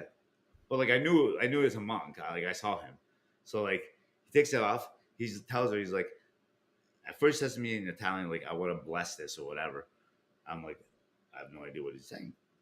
So she's like, he's saying he wants to bless that. Is it okay? So he blessed it and did like a prayer. He like did this thumb thing to my head. And then I left, and I was just like, I have it in my car. I keep it in my car all the time, hanging it on the mirror now. I'm just like, Nice. this thing's blessed. It's better than like, that was the story. I just wanted to just Nice. tell you That's A little cool. Vatican story, just to relate There you with go. your thing. But I Yeah. fucking love it. You should definitely go to Mount Ephesus. I even have like the clay water jars. They're really Nice. cool. Yeah, with Nice. holy water in it. Yeah. Next time you go to Italy, I highly recommend. There's a place called San Gargano. So it's in the Puglia region, so near the heel of the boot. Cool, yeah, yeah, There's where Padre Pio was, Pietrelcina. yeah. So it's just up the mountain range from there, and it's like the What's it next town called? over. It's called Gargano, San Gargano, Monte San Gargano, Gargano. Gargano, Gargano. But it's a place where Saint Michael the Archangel appeared, and when he appeared, it created this basilica-like cave in the heart of the mountain, and you can still go in, and it's a church, and Yeah, I'm looking at it. it's a loft. It's a It's beautiful white, right? church. Yes, yes. Yeah, it looks And amazing. you know how they say that like priests, there's some priests have that charism or that gift to be able to read souls, like in confession, like Padre Pio had, for example. Like if you went to Yo, the confession and Padre you, Pio story is crazy. I know, but like if you went and confessed something that wasn't that like, or if you withheld something, they would like They know. call it out and know it, right? Well, They so tell you. No, they would tell you. They would tell you. That's so not it. What else you got?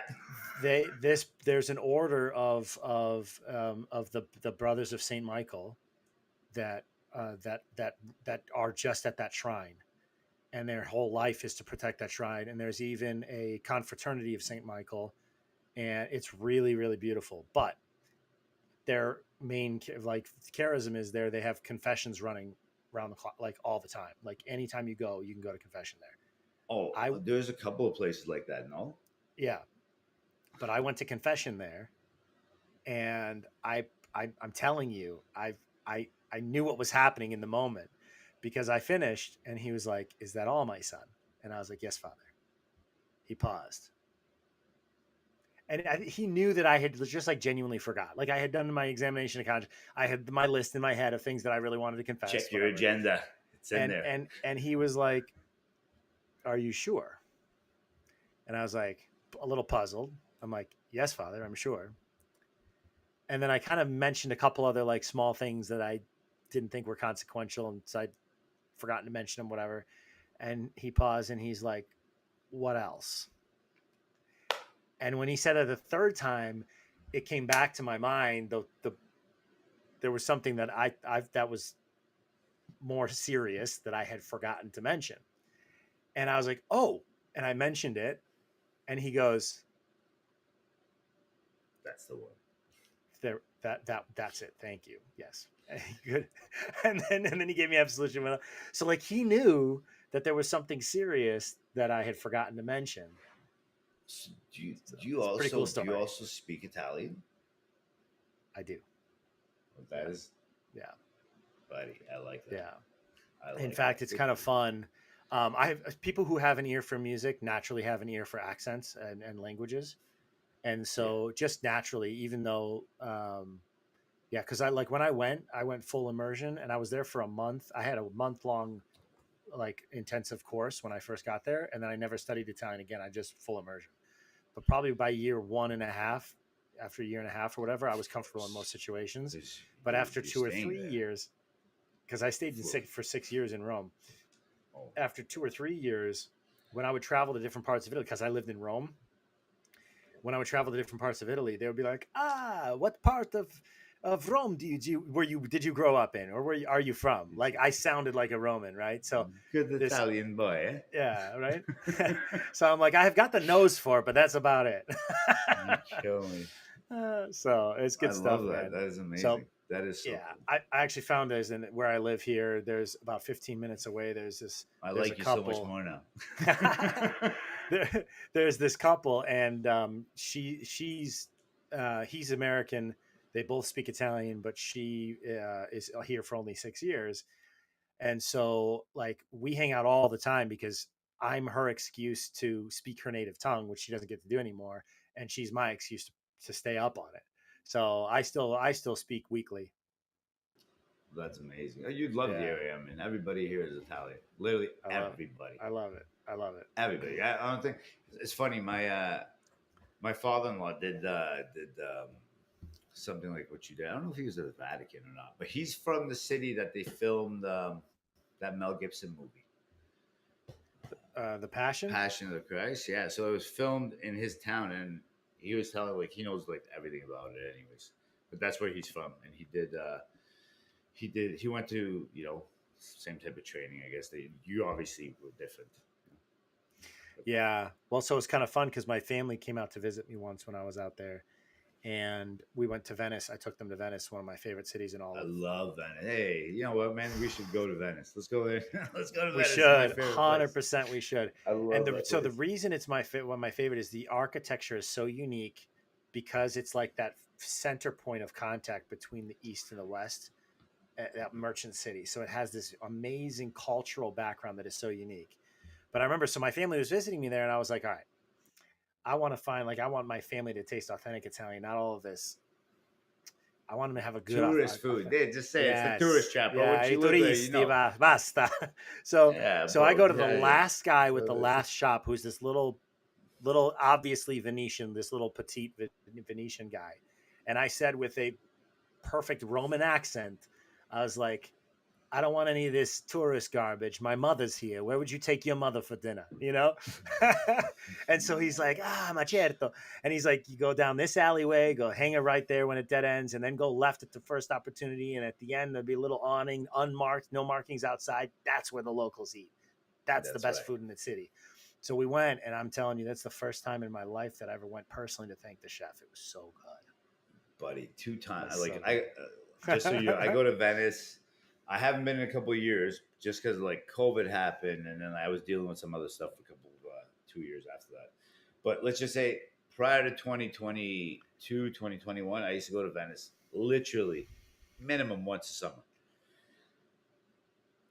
I've been there before where I'll tell you it was actually amazing. Like it was one of the best experiences I've ever had. You know, like power outages.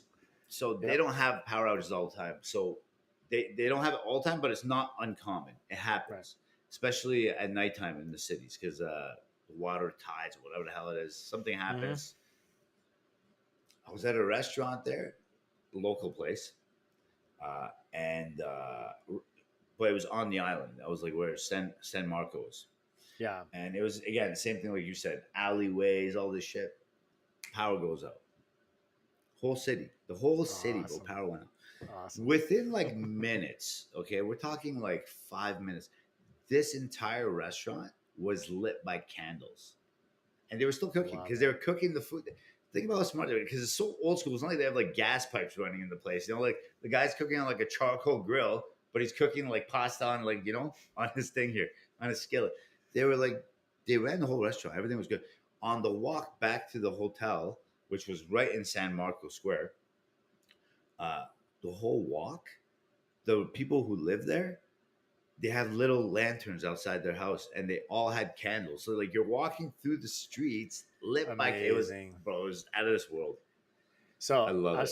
I love it too. So there's Give me another one. 10. I need 1 second. 1 second. I just gotta just grab something here at the door. Okay, 1 second. as Okay. and you can still hear, so I'll I go ahead hear and you. continue the story. Perfect.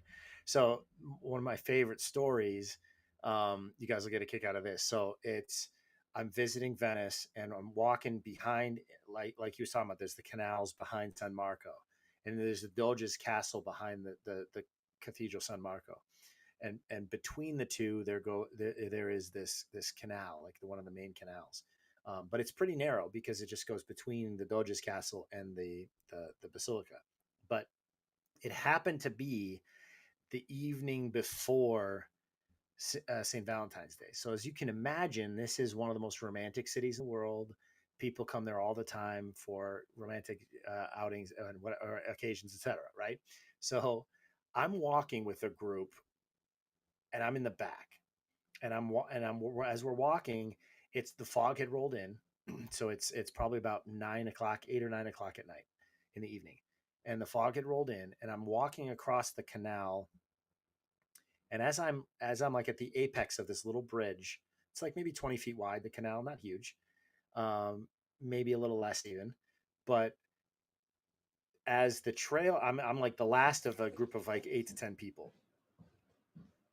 The trail goes off, and because I just pause because I'm like, I want to soak this in, and I look off and I just see the faint outline of the bridge that goes from the Doge's castle to the the the the living quarters, or whatever, the monastery, the living quarters of the monastery, right behind San Marco, if I remember correctly.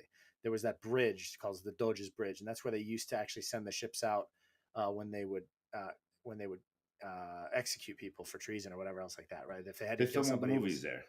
exactly. They film all the So movies there.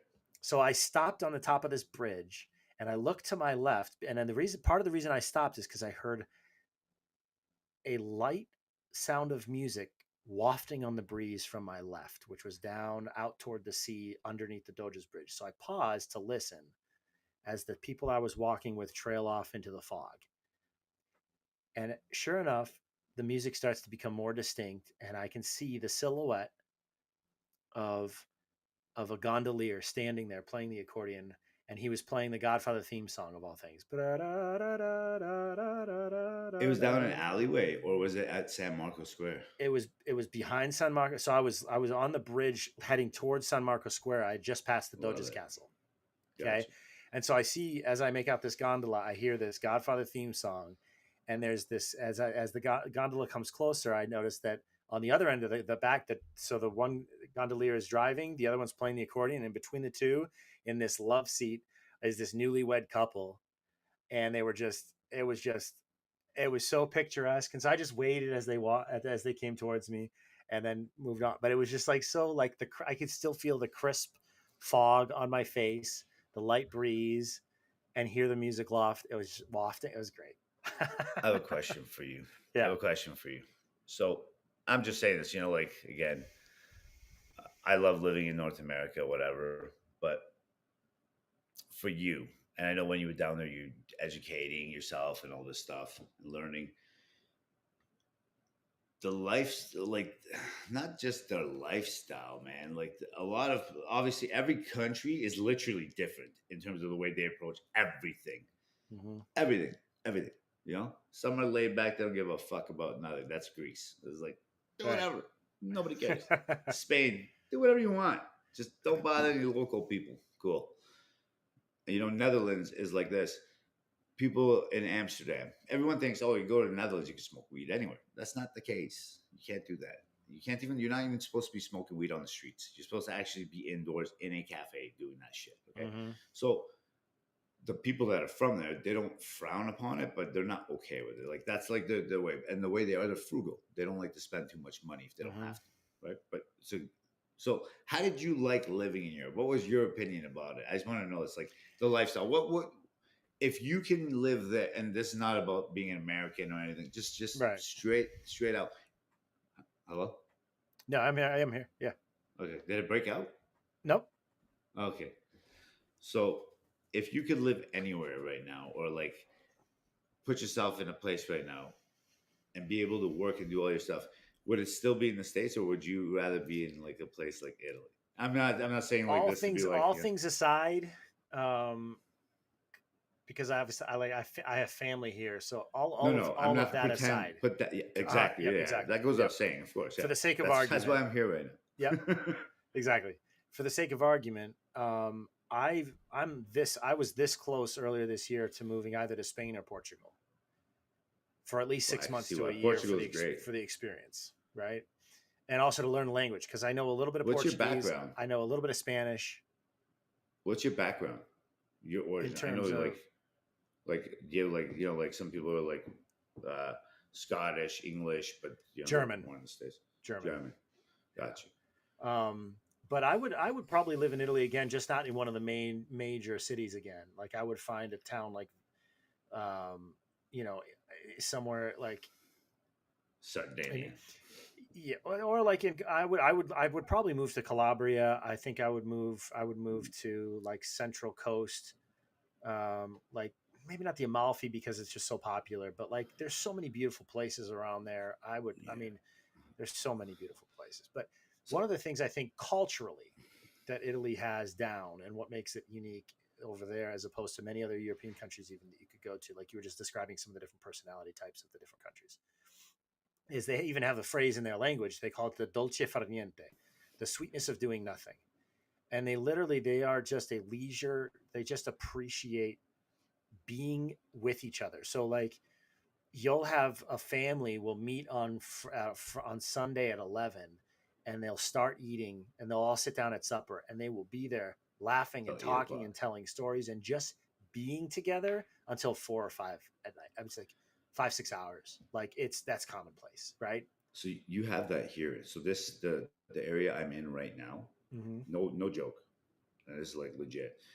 Uh, Obviously, like it's a little bit less now. Only you're seeing it less because maybe like I'm older and I'm not around too many like of my buddies from Yeah. back in the day. But a couple of my buddies, no joke, every Sunday, not like they don't miss a Sunday. Like it doesn't get missed. Maybe in the winter time, But summertime, spring to fall, every Sunday they go to their nana's house or grandmother's house, and I went to it one time this summer. I was actually like expecting like 15, 20 people.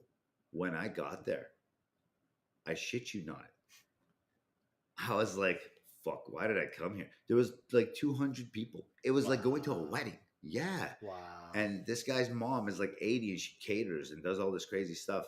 So I get there and this lady's just, I love this that. 85-year-old nunna is cooking food for like 50, 60 people. And the thing is, like, they're sitting down and they're drinking. They're not leaving. There's 200 people in this guy's backyard for like 5, 6 hours. They started at like noon. They left at like 8 at night.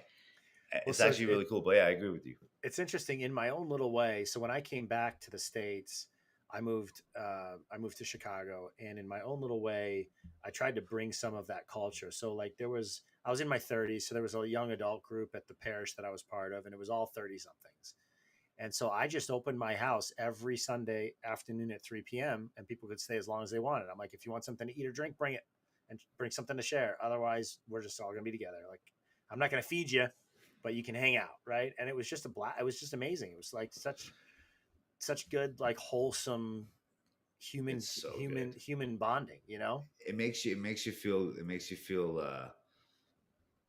connected to people. Yeah, It's yeah. different when you hang out with somebody, go grab a coffee, or like you go watch a movie. You're not really connecting. You're just doing something with each other at Or that time, or passing or the it's time. different with this, right? These gives us the Bro, illusion of connection.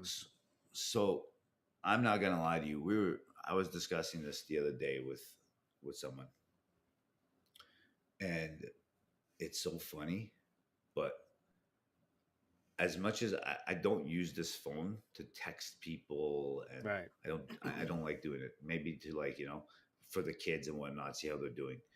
But I don't like texting people. I usually like talking to people. But even Mm-hmm. the thing is, do you remember back in the '90s what we used to do?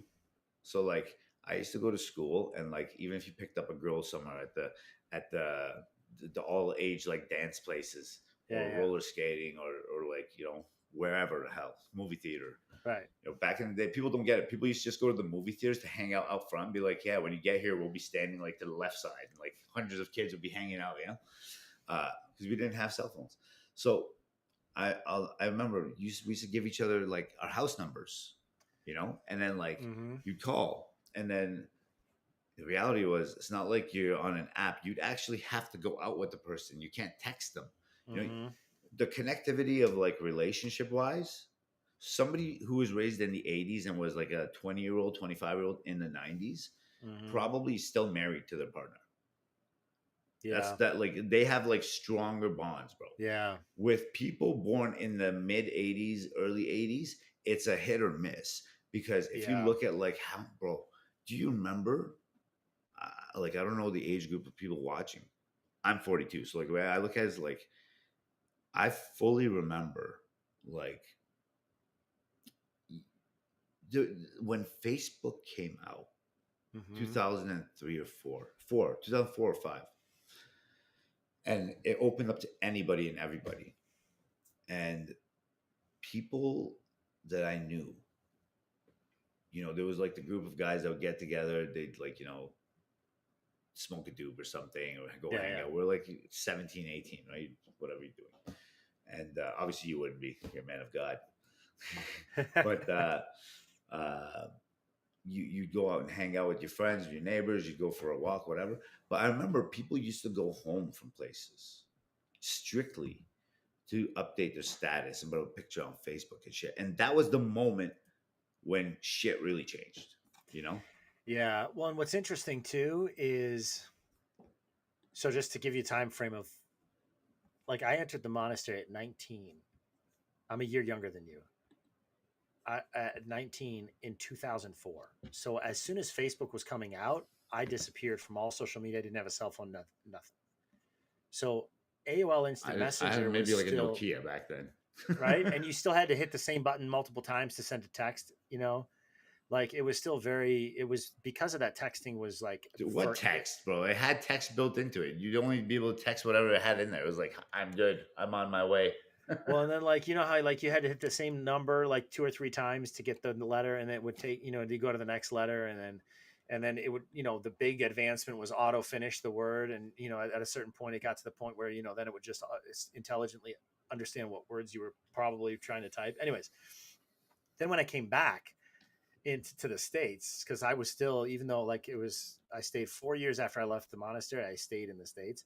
But anyway, so when I came back, I was asking a buddy about something, and he was like, just look it up on YouTube. And I was like, what's YouTube?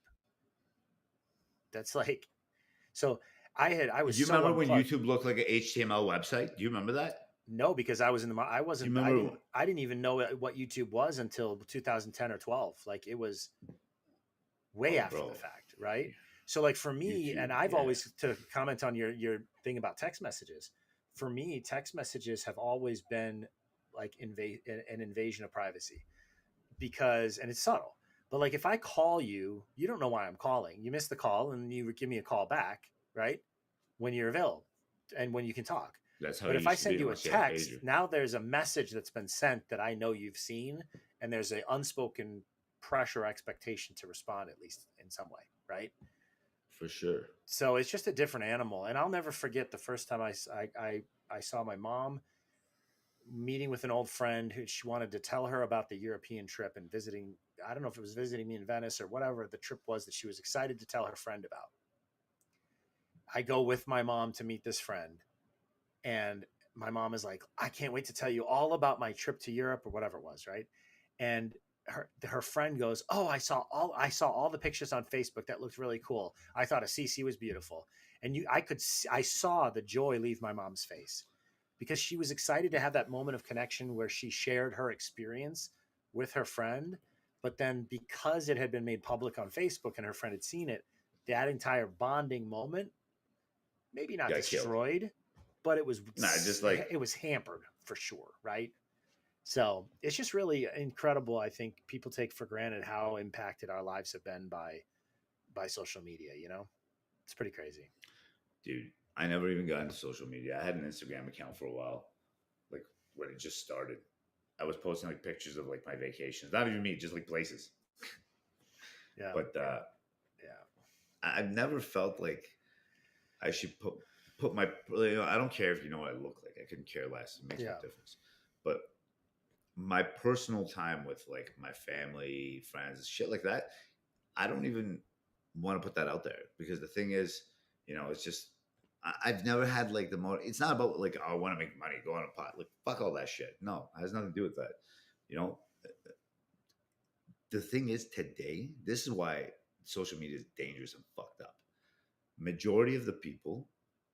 So let's say I have kids. If my kids, let's say, are 15, 16, 17, obviously they would have a cell phone, right?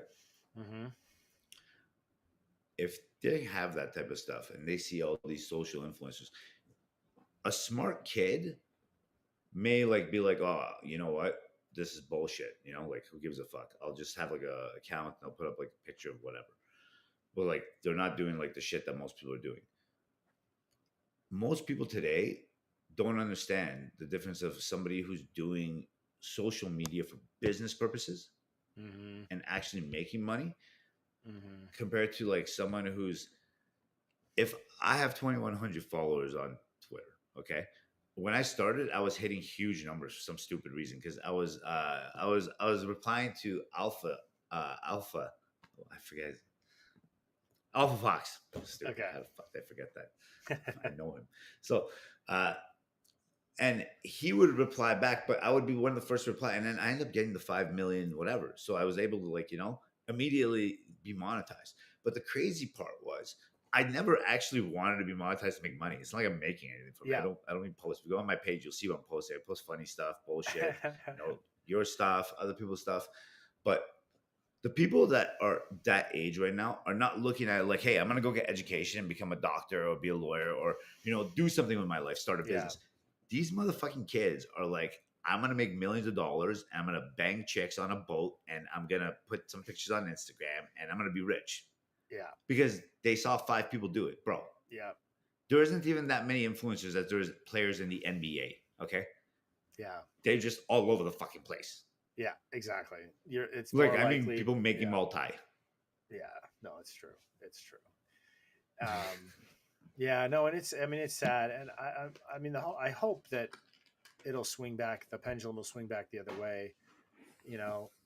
But I mean, what it's kind of hard to see because now you're getting to the point where, because the only social media that I have is X essentially. Like I don't post any. I'm like you in the sense that I don't. None of my personal life is on there at all. Essentially, um, There's some dolphins on mine. That's pretty personal. yeah. Well, and it's like for me, I always find it funny. Yeah. Like I celebrated a birthday just this week actually. Monday was my 41st, and Hey, happy birthday! thank you, sir. Belated now, but still, Grazie. good for you. Um, Hey, so, um, but yeah, so like what was kind of funny to me is like all these people on Facebook who had never cared enough, have never cared enough in years to see how I'm doing, to check in, to see what's going on in my life or whatever. There's like hundreds and hundreds of these little hey happy birthday, and they're all like with the emojis. It's all AI generated happy birthday. They just click a button, and it's like okay, I mean, I guess it's a why nice didn't it tell gesture me in on a sense, X? but at the same time, it's like, you know, anyways. So it's just sad to It see holds kind of no the value. unraveling. It's Exactly. still nice. It's still nice. Sure. Hey, I was gonna say something to you that you totally didn't do, but you should do. Yeah. If you're watching this, repost it. There you go. If Yeah, you're watching folks. this, maybe you did So it and I wasn't here yet. yeah. At Oh the my very god! beginning, I did like and share, like and share. But Yeah, like yeah, and share. no, and also all the other podcasts at phoneboothpodcast.substack.com, all the boys, you can hear all the different podcasts. So I kind of took everybody on a little tour at the beginning of the phone booth of the Substack page, so it's Nice, good stuff. But nice. No, man, that's not it's why I dude, was just saying just to do it. I yeah, just reposted I love it. it. There you go, there you go. Well, man, I feel like you and I could chat for hours on end. Oh yeah, that's the problem. Yeah, so I think it's We can great. That's definitely not a do it problem. anytime you But want, man. yeah, I appreciate that. I'd love to have you back on another time, and we should get into some of the other things we talked about potentially discussing, like Oh, the Vatican and the current church, and like what's going on. We can dig into that. There's a I want to do really the V. I interesting. want to do the V for Vendetta. I'm not gonna lie to you. We should, and actually, that would be cool because you probably know the movie a lot better than I do, and from what your comment earlier, I know Q a lot better than you do. So it'd be kind of fun to look at the two together and compare, and then kind of have a deep dive into You just what before it we all go, means. you know the story behind V for Vendetta, the real story though. Remember the 5th Uh, of November. Like, do you know the actual story behind that? Do you know like the guy who Vaguely, did it and why it was they were doing it? See, guy that's something the or other, right? read up on. Yes, that's right. Yeah, Read up on it after the show, just for 2 seconds, just to see it. You'll actually I be like, will. whoa. But yeah, in a month or so, before too long, we should have because I've already got the next few weeks booked up. But Yeah, we should jump I'm back good. on I'm and, good and do some anytime. Just stuff. let me know. So We'll make sounds good, next time man. a 7:10 instead of 7, because in case it wasn't all traffic. There's LA traffic in the suburbs. There you go. There you go. But So cool, man. Well, yeah, Meyer, I thank you for appreciate. having me, man. Yeah, I appreciate you hanging out. It's been a great conversation, and all of you, thank you for joining us. Please do not forget to like and share, subscribe for free at phoneboothpodcast.substack.com. If you really like what we're doing and want to support us, there is a few option to do $5 a month. Nothing crazy.